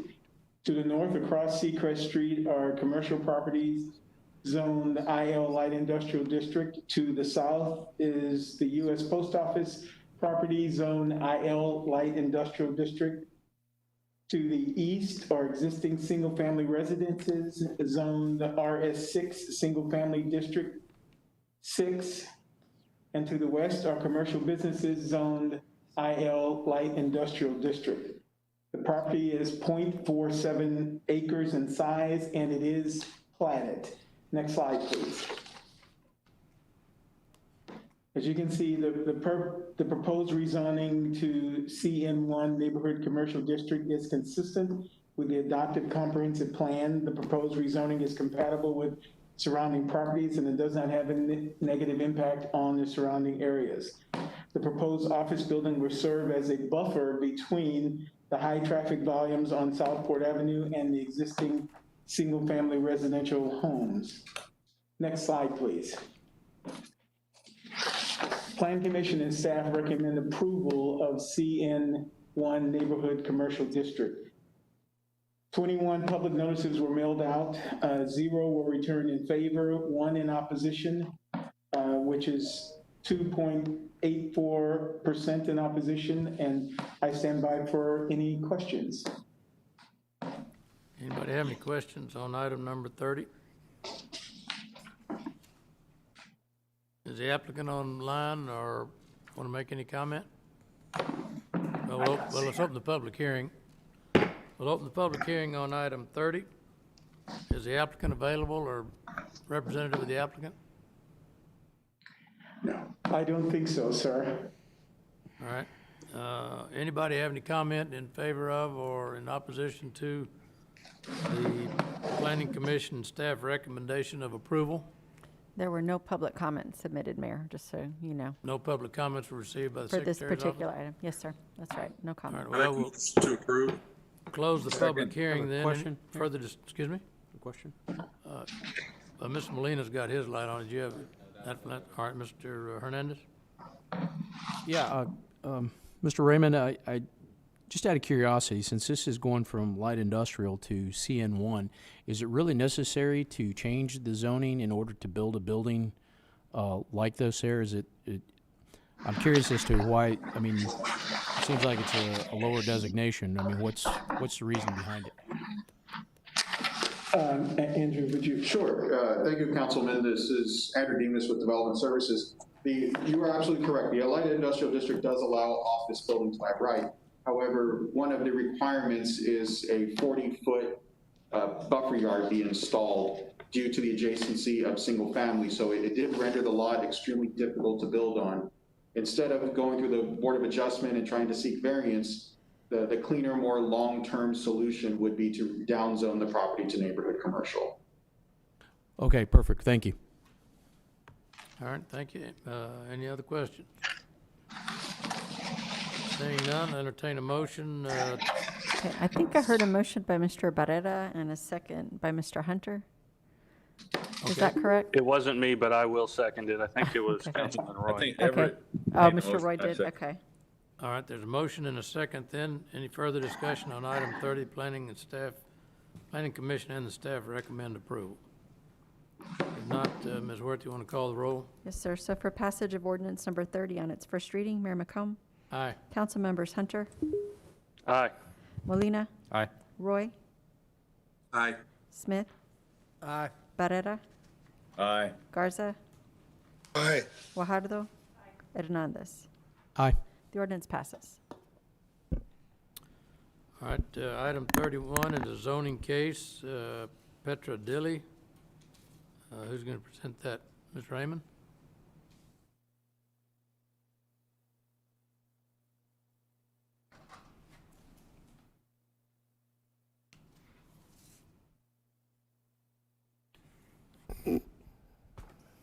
Al, you on mute by chance? Mr. Raymond, are you back there? Sorry, I was muted. I apologize. Good afternoon again, Mayor and Council. The case before you is to rezone the property located at 1014 Admiral Drive from RS6, Single Family 6 District, to CG1 General Commercial District. The purpose is to allow for the construction of a drive-through car wash. The applicant is Petra Dilly. Next slide, please. The property is located along the west side of Admiral Drive, south of Mellon Lane, and north of State Highway 358. The property primarily fronts along Admiral Street, which is designated as a local residential street. To the north is a single-family residential subdivision zoned RS6, single-family 6 district. To the south is an existing car wash zoned CG2, general commercial district. To the east are businesses and vacant properties zoned CG1 and CG2 respectively, general commercial district. And to the west are businesses and vacant properties zoned CG2, general commercial district. The property is 0.47 acres and it is not platted. Next slide, please. The proposed rezoning to CG1 General Commercial District is consistent with the adopted comprehensive plan. However, it is not compatible with the surrounding uses and has a negative impact and can have a negative impact upon the adjacent properties if no mitigation measures are implemented. CG1 district opens the possibility of more intense commercial uses such as mini storage, bars, nightclubs adjacent to the single family residences.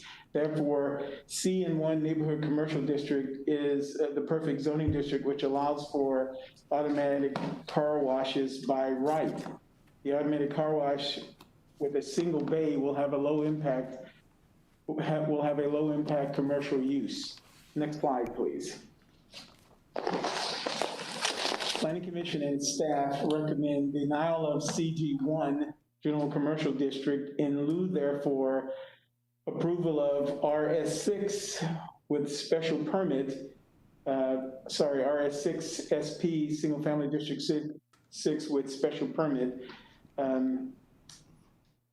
The applicant has been notified and has approved the RS6 SP permit. 27 public notices were mailed out, 1 in favor, 2 in opposition, which is 6.35% in opposition, and I stand by for any questions. We stand by for questions. Thanks. All right, this is a public hearing. We'll open the public hearing. Have any notice of anyone wanting to speak in favor of or in opposition to? No, sir, and no written comments either. So. No written comments or requests to speak during the public comment period. Is the applicant available online or any written material? And Mr. Raymond, you say the applicant, based on your knowledge, is agreeable to this?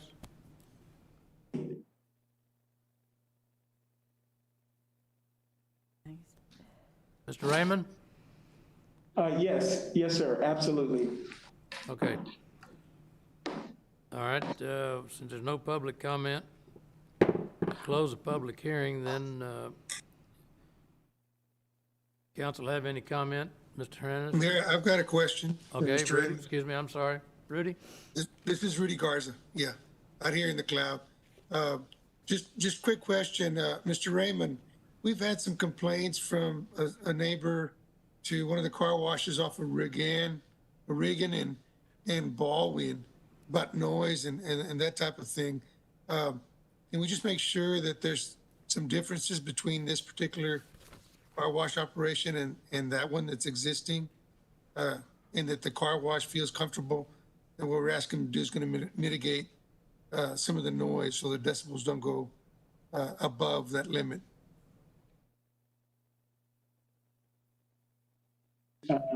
Sorry. Thank you, Councilman. Separation from commercial use to residential use requires a spatial buffer, and it requires a hard, opaque fence as well. Councilman Hernandez, several months ago brought to our attention a car wash adjacent to residential properties that were complaining about noise, and we were successfully worked with the car wash organization to make some operational changes to mitigate the the decibel noise, and we would probably do the same here, even though sometimes the buffer and the fence in and of itself is not enough to mitigate the noise, but we will certainly make sure that the operator is cognizant of where he's located and adjusts his operation accordingly. Okay, very, very good. That was the only concern I had. Thank you. Thank you. Mr. Hunter or Mr. Roy, you got anything?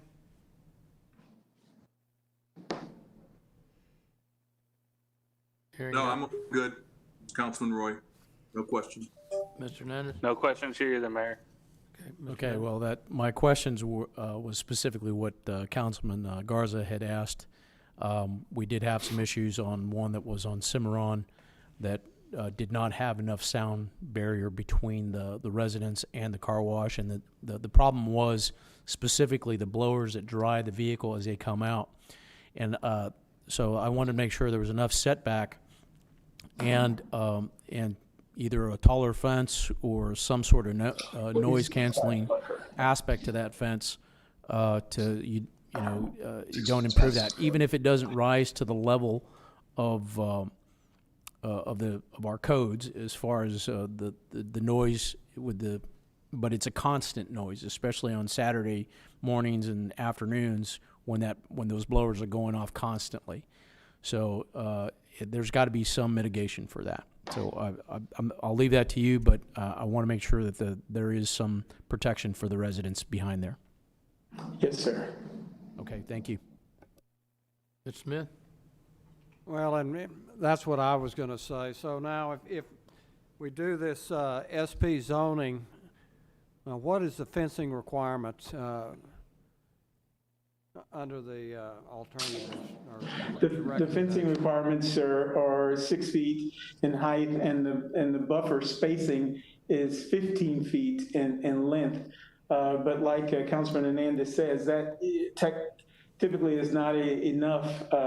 So the special permit gives us the ability to control the hours of operation. And like I said before, we can bring to the attention of the operator, making them cognizant of where they are and probably changing some of their procedures so they are better neighbors, right? And so that's the goal that we'll have in working with this applicant.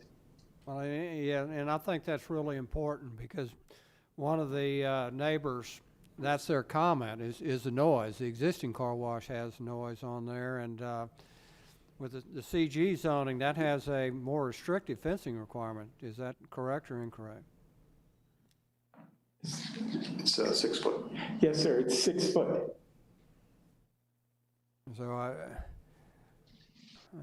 I can only support this if we have those necessary items in place. The proper fencing, not just a 6-foot wood, but something more typical to a CG zoning, what you'd see in CG on there, because that's what use they're going to be operating in. Yes, sir.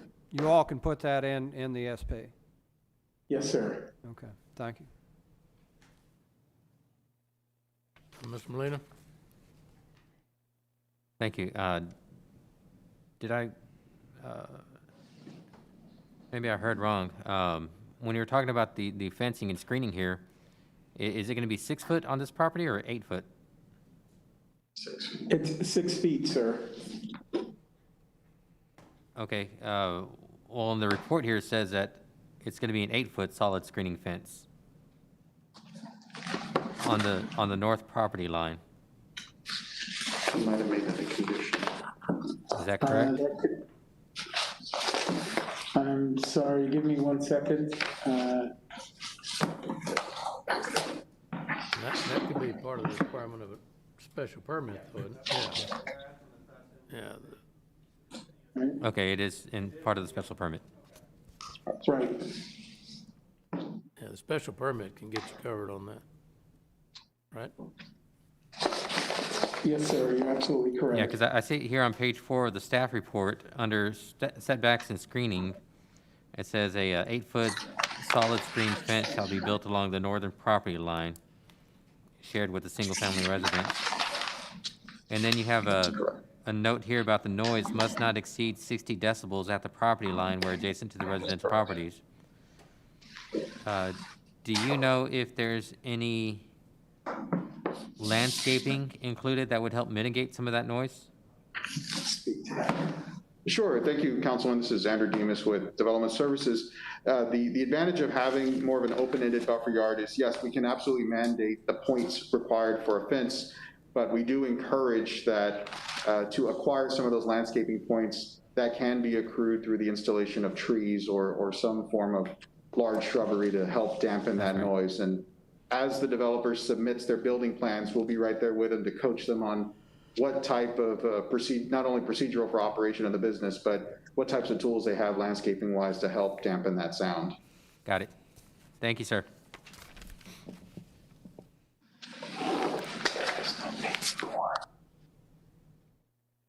All right, any other comments on item 31? We closed the public hearing, didn't we? Yes, sir, we did. All right, so is there a motion to approve as Planning Commission staff recommend? And address the noise levels? There's one item that we're, on the setback and screening, item number 2, that's an 8-foot solid screening fence. Would it be possible we could require that to be masonry or equivalent?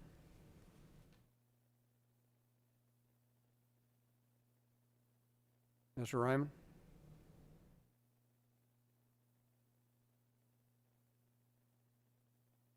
Mr. Raymond, are you there?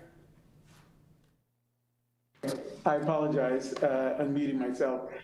We could, Councilman, however, you realize that adds cost to the development, which we're always trying to avoid.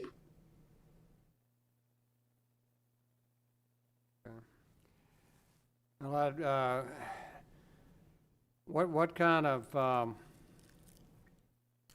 safety do we have on a wood fence does that qualify as solid? I've seen some wood fences that aren't very solid, I guess is my concern. Well, it's opaque. It's 6 feet. It's 6 feet in height, and like I said earlier, the fence in and of itself doesn't do enough to mitigate sound, which is why, as Andrew was saying, we would certainly work with the developer to look at planting trees, tall shrubberies, those kinds of things, in addition to working with the developer to mitigate his operations or control them in a way, as we did with the other car wash, that would not allow the blowers to be so loud at certain times of the day or night. Particularly at night. So, and we do have in the special permit, it is 8 foot on item number 2, as Councilman Molina pointed out. You did mean 8 foot, didn't you, mister? No, it's in our document, yeah. I'm sorry, yes, 8 feet, I apologize. Okay. All right. Thank you. Okay, I make a motion to approve staff recommendation. Second. There's a motion second on item 31. You want to call the roll, since Yes, we got sir. to have the 3/4 vote? Call the roll. So for passage of ordinance number 31 on its first reading, Mayor McComb. Aye. Councilmembers Hunter, Aye. Molina, Aye. Roy, Aye. Smith, Aye. Barrera, Aye. Garza, Aye. Guajardo, Aye. Hernandez. Aye. The ordinance passes.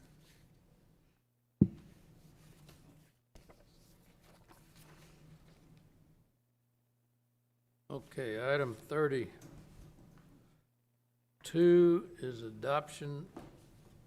ordinance adopting the City of Corpus Christi operating budget and capital improvement program for budget year fiscal 2020-2021, beginning October 1, and authorizing personnel complements, appropriating funds as provided in the budget. Mr. Zanoni, you gonna make this, or? Yeah, our Budget Director Eddie Houlihan's going to make the presentation. So this kind of summarizes the proposed budget. It takes us through some of the amendments that we received from the community engagement, and some of the council comments through our workshops are also reflected in Eddie's presentation. All right. All right, good afternoon, Mayor and Council. Eddie Houlihan with the Office of Management and Budget. Item 32 is the first reading of the proposed annual operating and capital budget for the fiscal year that begins October 1 of 2020 and ends on September 30th of 2021. Next slide, please. Some of the highlights in the budget is it does include $1 million in new funding to provide maintenance for our concrete streets. And as was mentioned earlier today, it does include funding for the 14 miles of rehabilitation of Shoreline and Ocean Drive. In the public safety area, the budget does include 5 new police officer positions. This is year 2 of a plan to add 25 officers by the year 2024. In the fire department, the current cadet class will come out in around July of 2021. And at that time, we do expect the fire department to be at a full strength of 414 for the first time in at least a decade. In the library area, we did add more hours for library staff to better serve the public. And we also added some additional funding for digital resources. And lastly, for the neighborhood code area, we did add 2 neighborhood code compliance officers, which will be funded by the Community Development Block Grant. Next slide, please. The total city 2021 budget is $1 billion. Next slide, please. For the general fund, the total fiscal year 21 proposed general fund budget is $265.3 million, which is down about 2.18% from the fiscal year 20 adopted budget of $271.2 million. Next slide, please. It's a little more detail on the general fund budget. The outside area is the revenues, and in the inner circle is the expenditures. Revenues, you can see that property and sales tax make up about 55% of the general fund revenue. And on the interior area there, the police and fire department comprise about 52% of the general fund, or $137.6 million. Next slide, please. This is the FY21 budgeted positions. The FTE count of a little over 3,405, and on the right side there are some of the major components. You can see we added 30 positions in asset management, 30 positions to redirect some of the contractual work to in-house staff, and also in the wastewater area we added 22 positions to help support the consent decree agreement. Next slide, please. The budget includes no fee or rate adjustments. There's no change in the water rate, no change in wastewater rate, no stormwater fee, or no other area did we increase any fees or rates for the FY21 budget. Next slide. This is a slide on the emergency medical services rate schedule.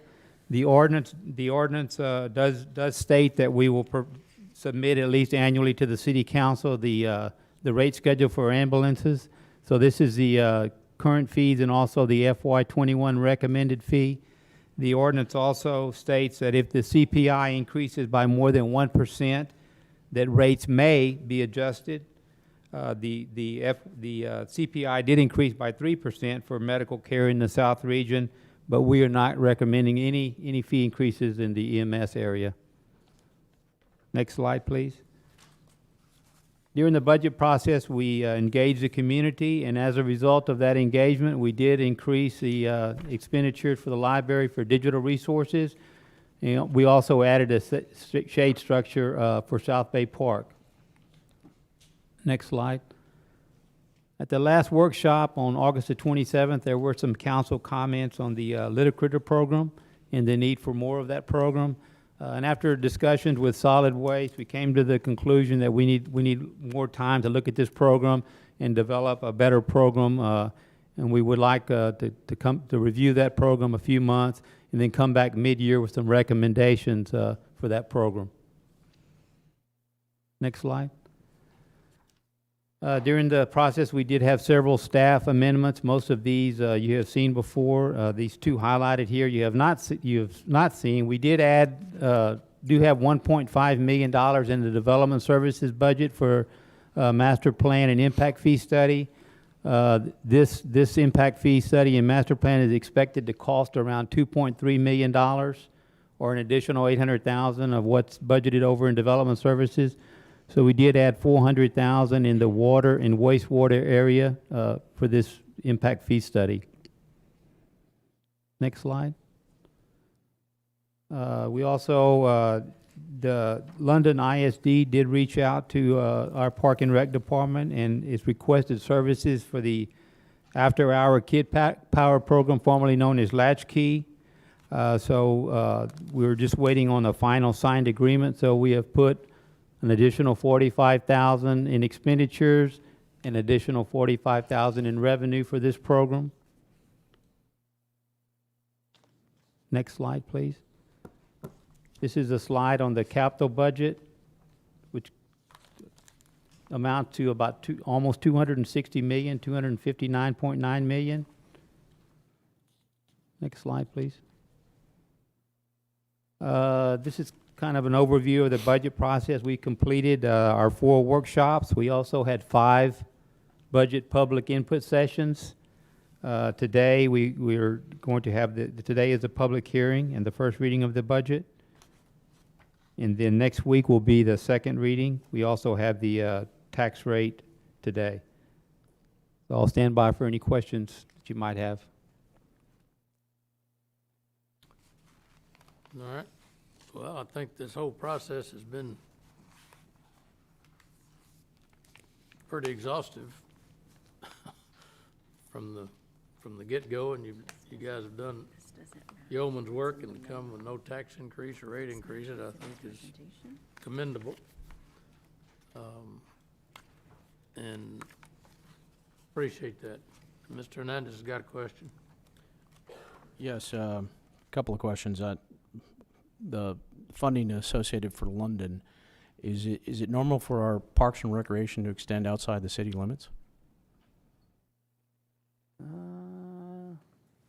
Let's see, Tracy may be on the.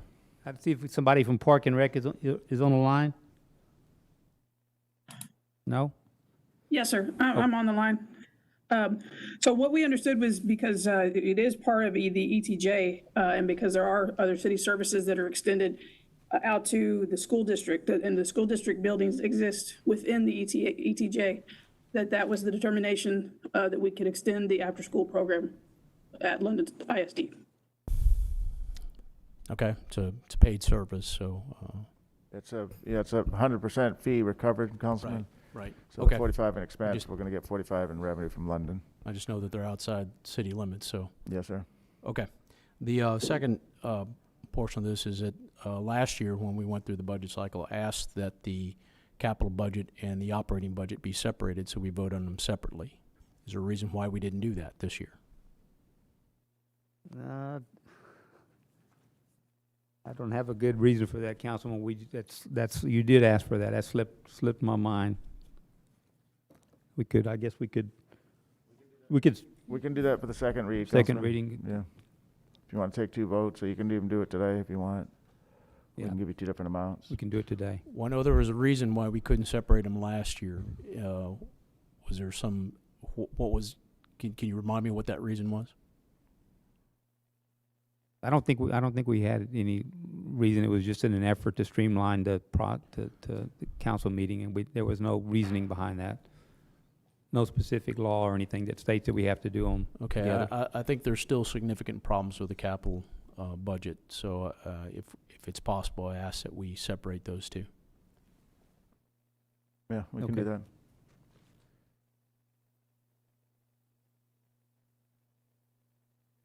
Any other comments? Mayor, I've got one. Yeah. Rudy Garza. I guess I'm a little concerned about of course, we're gonna add those 2 additional code enforcement officers, but I guess it should. One is the Building Standards Board. And I know we appointed some people. It's going to be critical that we have those meetings because the code enforcement violations that are written up either go to the municipal court or they go for disposition at the Building Standards Board. So we need to make sure that whatever criteria we put together related for quorum requirements, that we make it easy for that particular board to assemble and take care of business. Okay, because they're gonna have more issues to deal with 2 additional code enforcement officers. The other side of that same equation is that, yeah, we're adding more code enforcement officers, and we're not gonna address the litter critter or expansion of the litter critter program, where I think the litter critter program actually helps the residents get in compliance.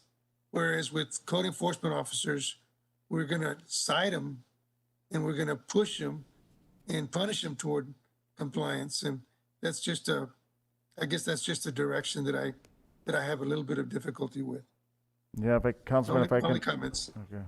Mayor, if I can add to that. So, Councilman, we're going to address the litter critter, but in meeting with David Layfeld last week, it became apparent to me we need to do more than just add something. I need a complete overhaul of that program, and he agrees as well. He's been at the director level for probably a good part of almost a year, but it's an area that he knows needs improvement as well. So what we need to do is it's going to take several weeks to assess what we have, what are the best practices in litter critter. It's a proven program. It's a good program.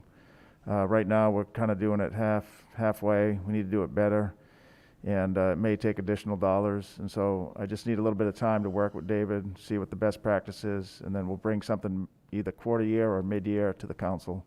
It may be a budget amendment. It's definitely a valuable service. We're not doing it right now. We need to do it better, and we'll bring you a more complete proposal soon. Well, I'm just for all doing it. I'm all for doing it better. I just want to hope that we don't forget.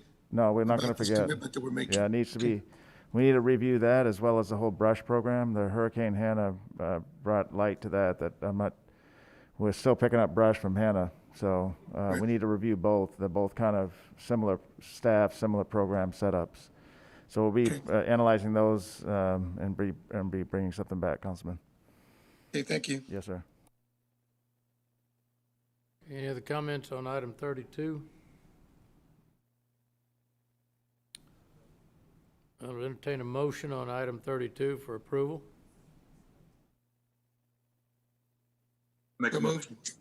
Is that the one I've got to, that mine's the tax rate that I've got to Right, read, not till right? 33. There's just a question on separating how we're going to separate them out. Is that possible? Would we do that on second reading, Mr. Risley? Because at this Well, I point, they're mean, combined. We have the CIP and the budget, operating budget combined. The request was to separate them, right? Yeah, and keep in mind, there's special state requirements on publishing beforehand, too. So we need to split it out. We're trying to, I Yeah. guess for voting, you could essentially make a budget reduction and then consider it separately, and then it'd be a real, I mean, you have to have the budget completely voted on before you can consider the property tax rate that the budget is funded by. That is, the statutory requirement is that the tax rate is subordinate to the budget and gets voted on after the budget is adopted. Well, I think. So can we comply with Mr. Hernandez's request? I mean, you can go on record as being opposed, but I think, where we are now in the process, we need to move forward because you've got your deadlines, and I'm not sure you got your postings and all that. You got time to do it. We can certainly bring the next reading back separated. The second reading, we can certainly bring back, put it in the agenda as such and separate them out. It'd be two different amounts, but it's no problem. We're okay for today. The second read, we'll put 2 captions on the agenda, one for the Well, operating. is that what a majority of the council wants to do? Historically, the budget's the budget. If you got some problems with it, you vote against it. If you don't, you don't. But if it... Yeah, Mayor, the thing about it is I'm not opposed to the operating budget, but I am opposed to the capital budget. So you're basically forcing me to vote against the entire budget. So I would prefer not to, but if that's the case, that's the case. It's kind of like an omnibus, right? You'd rather do it in sections rather than, throw everything together. Well, I mean, But I don't. that's not, I mean. It doesn't matter, I'm just thinking of the timing and the other issues that you're trying to get done by October the 1st. I mean, if you can bring back a separate one, I don't have a problem with it. Both of them are gonna pass, I'm assuming, but, Well, we'll bring back the second readings separated out. I mean, you can take it as it is today. Take it as is today, but the second reading, we'll bring them back separate. All right. Two separate items. Thank you. Mayor, can I ask a question? Sure. Mr. Houlihan, sorry, I'm a little confused on it. What sort of tax or fee increases are we seeing on this? None. None, right? Yeah, there's none, No, Councilman. Yeah, there's Okay. no property All right. tax rate increase, no fee, fine, no nothing. Just double checking. I saw Yes, sir. some numbers. I apologize. Thank you. Yeah, no problem. It's a good point to highlight that in light of COVID and the economic impact that it's had on families, this budget's conscientious of that and has no city property tax rate increase, no fees as well being increased. Thank you. All right, so entertain a motion for the approval of item number 32. And Mayor, it's also a public hearing, I'm sorry. Huh? It's also a public hearing, so this is a public hearing item Oh, as okay. well, just so we note it for the record. All right, we'll open the meeting, open item 32 to a public hearing. Is there any public comment online, written, or for a callback? No, sir, none received. All right, let the record reflect that there's no public comment been offered either through a callback request, written submission, or comments made online by anyone. No public comment. Anybody out there listening in public that would like to make a comment? Hearing none, close the public hearing. Let the record reflect there was no public comment made on item 32. Entertain a motion on item 32 as presented, with the caveat that next week it'd be brought back as a general operating budget and the capital, or however you want, whatever That's your correct. terminology is. Yes, sir, that's correct. Mayor I made a motion to approve. Mr. Smith? Well, I'd like to make sure we're clean on doing that before we do that, by approving one today and two next time. I'm seeing a lot of chattering and concern sitting over there with the people that know. So if we can do it, I'm fine with it. But if it could cause us some problems with there, I'm not saying go ahead and do it. You all make the decision. Can we do it? Is my thoughts. I mean, yeah, it's gotta be legal. I mean, if you can't do it, we can't do it. Yeah, we're trying to figure out how to do it. Well, Can you make the motion with that caveat, as the mayor said? that if it's approvable or legal, then however you need that. If you can't do it, we'll just vote it all up and down one time. I'll amend the motion to approve as stated this time with the hope that we can separate the two budgets next time to be able to approve independently. If we can. If we can't, then we'll approve it the same way. That's my motion. Second. All right, the motion is if you can. If you can't, we'll deal with it as one package. And the can or the can't will be y'all's decision.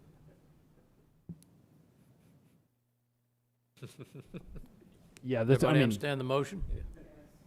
All right, we're trying to accommodate Mr. Hernandez as well as accommodate the law. Preferably, we're going to accommodate the law before we do Mr. Hernandez, but if we can, we want to accommodate Mr. Hernandez within the law. All right. Okay, there's a motion on the floor on item 32. You want to call the roll, Ms. Huerta? Yes, sir. So for passage of ordinance 32 on its first reading, Mayor McComb. Aye. Council members Hunter. Mr. Hunter? Aye, sorry. It's okay. Molina? Aye. Roy? Aye. Smith? Aye. Barrera? Aye. Garza? Aye. Guajardo? Hernandez? No. Okay, the ordinance passes. Okay, item 32 passes. Now we go to item number 33. Is there a public hearing on this? It's under public hearing. Ms. Worth, this public hearing. All right, item 33 is ordinance setting the property tax rate at 0.646264 per $100 valuation, which is effectively, no, wait a minute, I'm on 30, yeah, 33, right? 33. Which is effectively 2.16 increase over the no new revenue tax rate. Anybody have any comment on that? You want to make a comment? Are you I here have as a research? presentation if you'd like to go through. Let's that. have it. Okay. We need that. Heather Holbert, Director of Finance. Next slide, please. So Mayor, as you started to read, we do have several different rates that are calculating through per the Truth in Taxation. One is what we call our no new revenue rate, and one is our approval rate. So the no new revenue rate used to be known as the effective tax rate. And that is a tax rate that effectively produces the same amount of revenue as last year on the same properties. So every year when we get our appraisals in, we have new properties and we have existing properties. And so our no new revenue rate is the tax rate that would produce the same amount of revenue as last year on the same properties. So since we normally do have growth in our existing properties, that no new revenue rate is slightly lower than what we're going to be adopting as our tax rate of 64, 62, 64 per $100 valuation. But the 0.646264 is the same tax rate that we adopted last year, even though it effectively produces more revenue than the prior fiscal year. So our voter approval rate is what used to be called the rollback rate, or that was the rate that would be if we adopt a rate at or above that rate, then it would require, it used to be a voter petitioned election, but now under our Senate Bill 2, which was passed during our legislative session, that is an automatically triggered election if we were to adopt a tax rate at or above the 65.4743 per $100 worth of valuation. And that rate is 3.5% more than our no new revenue rate. So what we are adopting this year is the 64, 62, 64, which is the same tax rate as we adopted for fiscal year 20. Next slide, please. So to visually show you where your property tax dollar goes, for each dollar of property taxes that a citizen pays, 66% of that dollar goes to maintenance and operations. So those are the general maintenance and operations of the city. And then out of that 66%, or about $86 million, what the equivalent of 4 cents, or about $8 million, will go specifically to residential streets.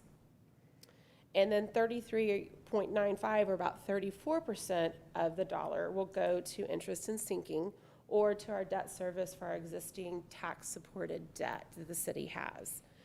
And so, over half of the dollar that you pay in goes to our maintenance operations, with only about 34% going to the interest and sinking. Next slide, please. So our next step is, this is the public hearing and the first reading of the tax rate. Then we'll have the second reading of the tax rate and adoption next Tuesday at the September 15th meeting. Next slide, please. So that does conclude my presentation. I am available for any questions you may have. All right. Well, I think the fair last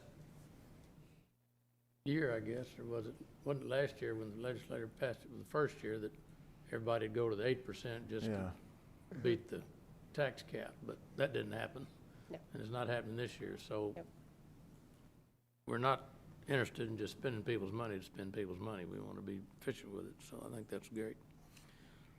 Okay, any other comments from the council or the public? It's a public hearing item, yeah. We need to open the public hearing, or have we already done that? That was on. No, you haven't yet, Mayor. Okay, that was on the, all right, now we'll open the public hearing on the tax rate.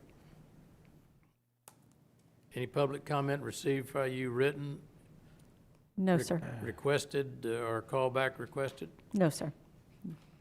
All right, let the record reflect that we've had no request for public comment in support of or in opposition to item 33, either by email, by U.S. mail, hand-delivered mail, telephone, text, or email. Is that correct?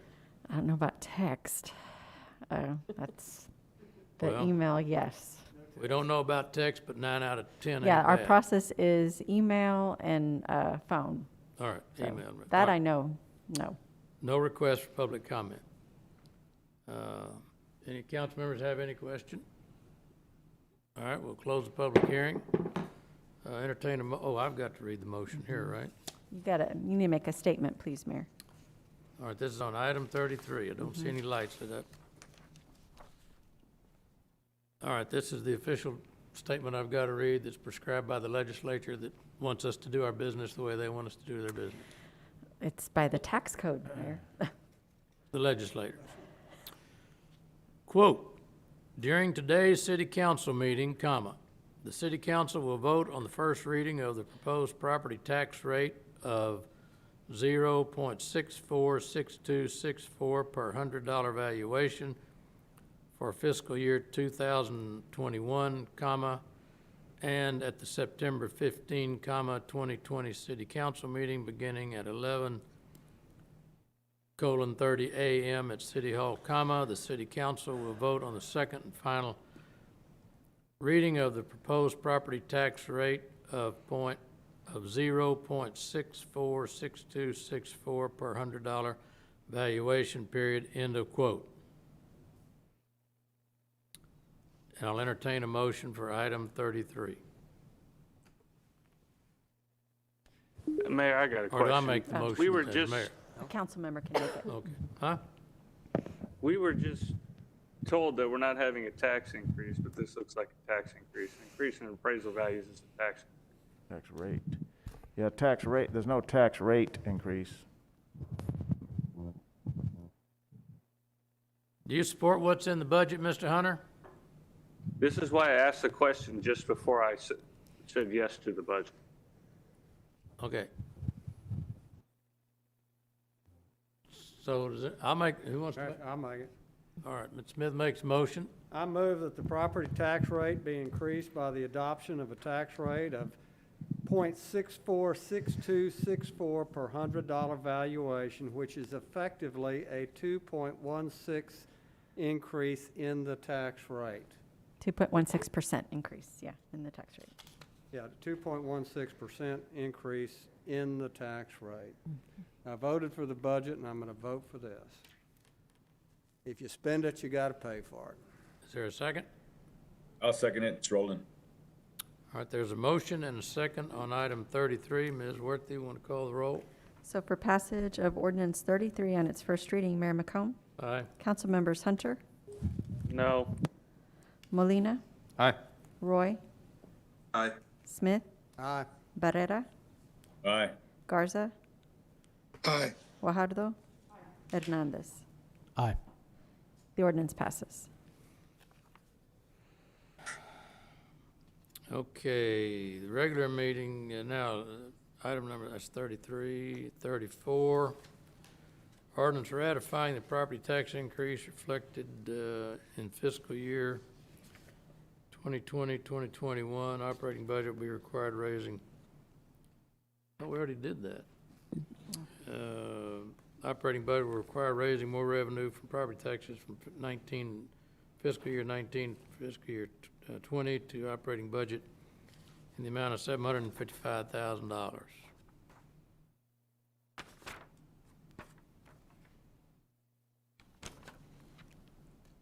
That's not a motion. It's a This is an ratification. ordinance. Yeah. Yes, there is no change in the property tax rate. It Yeah. remains the same as it was last year. Yeah. But the budget does raise more revenues than it did last year. In order to not have this item, we would have to reduce the tax rate to bring in the same amount of revenue. So this is We required understand, by but the local government all we're doing code. is making a statement of fact here, and you gotta pass it. Well, Mr. Houlihan, how about the 6.5% less we're collecting in sales tax? So did we drop our effective tax rate on sales tax by 6.5%? No, sir. Okay. Does Same legislate- semantics. Same. We won't talk about the legislature. All right, So the code does require that we have a separate vote if the budget raises more revenue than the previous year's budget. Separate vote from the tax rate, separate vote from adopting the budget. So that's what we're doing here with this item. But we're not raising more revenue, we're raising less. We're $2 Well- million less.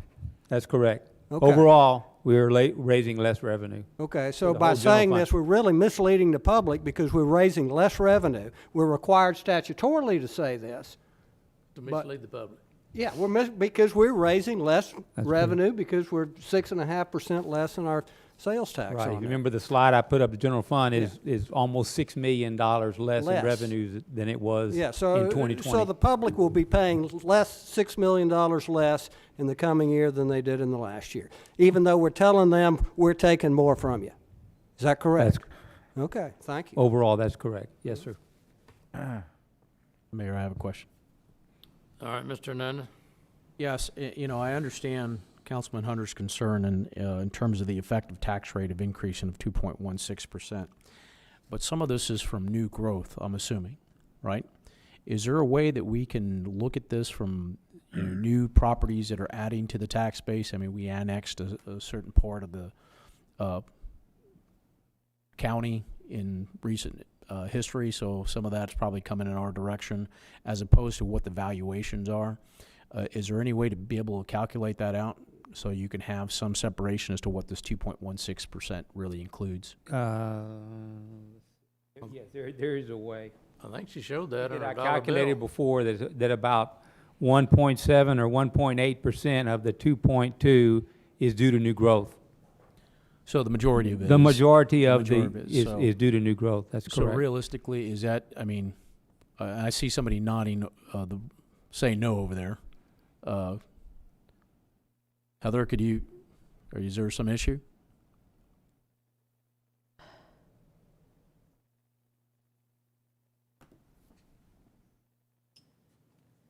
So the 2.16 is not new construction. That is existing property values that were on the rolls last year. And so I believe the 755 is also related to existing properties, not new properties, correct? That what? The 755,000 Yeah, is related yeah, to the existing properties, not new properties. This does not have anything to do with new properties. Okay, so there's additional funding that we're not talking about here in this, on top of the 2.16%? Yes. That So are this is- generated by new properties, either new construction, additions to existing, improvements to existing properties, anything new that is on the tax rolls. Ooh, okay. Thank you. All right, is there a motion on item 34?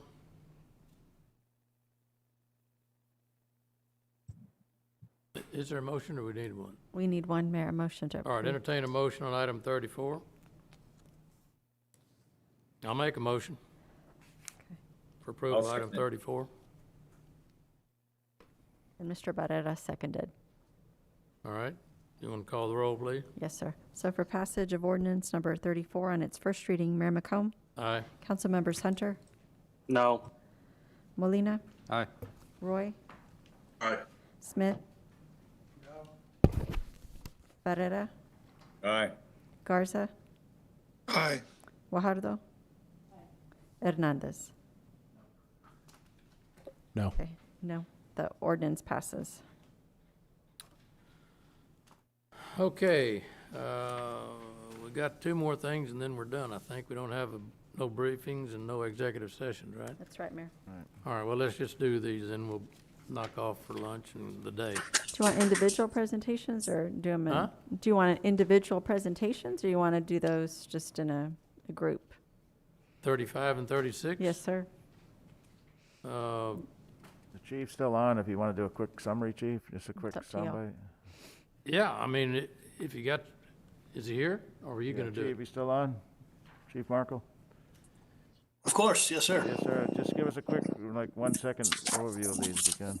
Yeah, if you got time, Yeah, 35 and 36, give us a skinny on that. Okay, no problem. Good afternoon, Mayor and Council, Chief Markle, Police Department. Item 35 is a grant accepting appropriation of the 2021 Auto Theft Task Force grant. It's a grant we've had for over 20 years. It helps support auto thefts and auto burglary intervention and apprehensions. It's a very successful grant. This is in the amount of $395,356.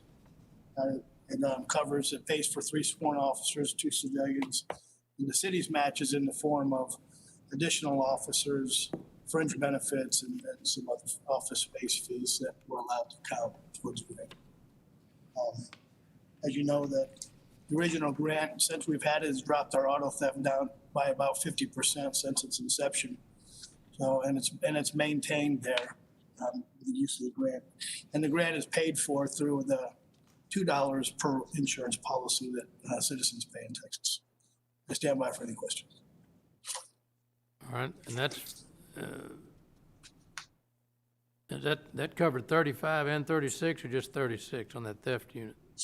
That was 35. Excuse me? That was item 35 for the Auto Theft Task Force. Okay, well, Item on my 35, it 36, talks about right. traffic enforcement, and 36 is the auto theft, mobile vehicle theft unit. Did I get them backwards? Yeah, you're right, Mayor. I show 35 as the STEP grant, You know and what? 36 is, That's correct. I presented 35. My mistake there. okay. So the 35, let me go back to your 35. My apologies. That's the STEP grant for selective traffic enforcement at different places? Correct. So the STEP grant is a grant amount of $174,000, and that's for DWI enforcement, traffic initiatives and such. It's a grant we've had for quite some time. It's a very successful grant, and I think you've all approved it year after year, and I apologize. I'm looking for it here in my book. All right. Well, we appreciate your department applying for them, or at least filling out the applications for, or are these just routine that we get just because we're a police department? I guess you have to apply for them, right? We've applied, yes, we apply for them every year. And we're successful in these grants every year. But again, it's a very, very important to us. DWIs are very, very important to us. We shoot for the moon when it comes to DWI enforcement. This helps us out tremendously with our teams. This coming year, we hope to raise the bar to 11 or 1,200 DWIs, which is a great goal to have. So yeah, these grants are very, very important to us. It's TxDOT grant. Be careful talking about raising the bar and talking DWIs at the same time there, Chief. We're talking about enforcement though. Okay, I'll entertain a motion. Anybody have any comments or questions? Taking a grant, accepting a grant, I think is great for items 35 and 36. Is there a motion? I've got one question, Mayor, just real quick. All right, for the Mr. Chief. Garza? I'm certainly in favor of accepting the grant, and you guys do a great job. We wouldn't be getting these grants if you guys didn't do a good job of communicating with the public, to letting them know what they can do to cut down the amount of auto thefts we have. But some of the complaints I've had from citizens is just vehicle break-ins, a lot of vehicle break-ins that we have in our community. Is there anything could be incorporated with the program that might be able to allow us to teach folks what they might be able to do to reduce the amount of vehicle break-ins that we have in our community? Of course, part of the grant since its inception has been education. Remember lock, take, and hide? Right. Signs and all those types of things. We have programming specifically for education. We put out flyers. We do random checks of vehicles. You know, we go around parking lots. We leave hangers on cars to let them know, hey, you have items in plain view that you've left here. So we go to great lengths to educate the public. You know, about 50% of our auto burglaries, unfortunately, we call them victim assisted. Doors unlocked, items in plain view, things like that, you know. So we're doing some of that already. Okay. We do that as part of the grant. It's mandated, and it works. Okay. Thank you, Chief. Yes, sir. All right, thank you. All right, there's a motion and a second for items 35 and 36. Well, not yet. We need a motion, yeah, in a second. Move to approve. Oh, I thought, all right, there's a motion and a second. Ms. Smith makes a motion, and who seconded it? Mr. Garza made a motion, I Garza? heard, and then Mr. Or, Smith okay, seconded. whoever you got down there. is Yes, fine. sir. Yes, sir. All right.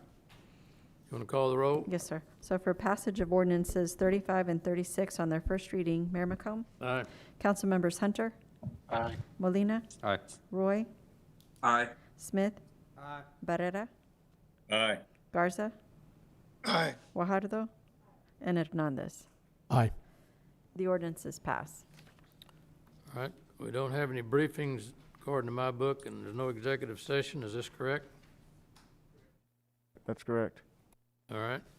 Well, in that case, is there any other business before the council? Meeting adjourned.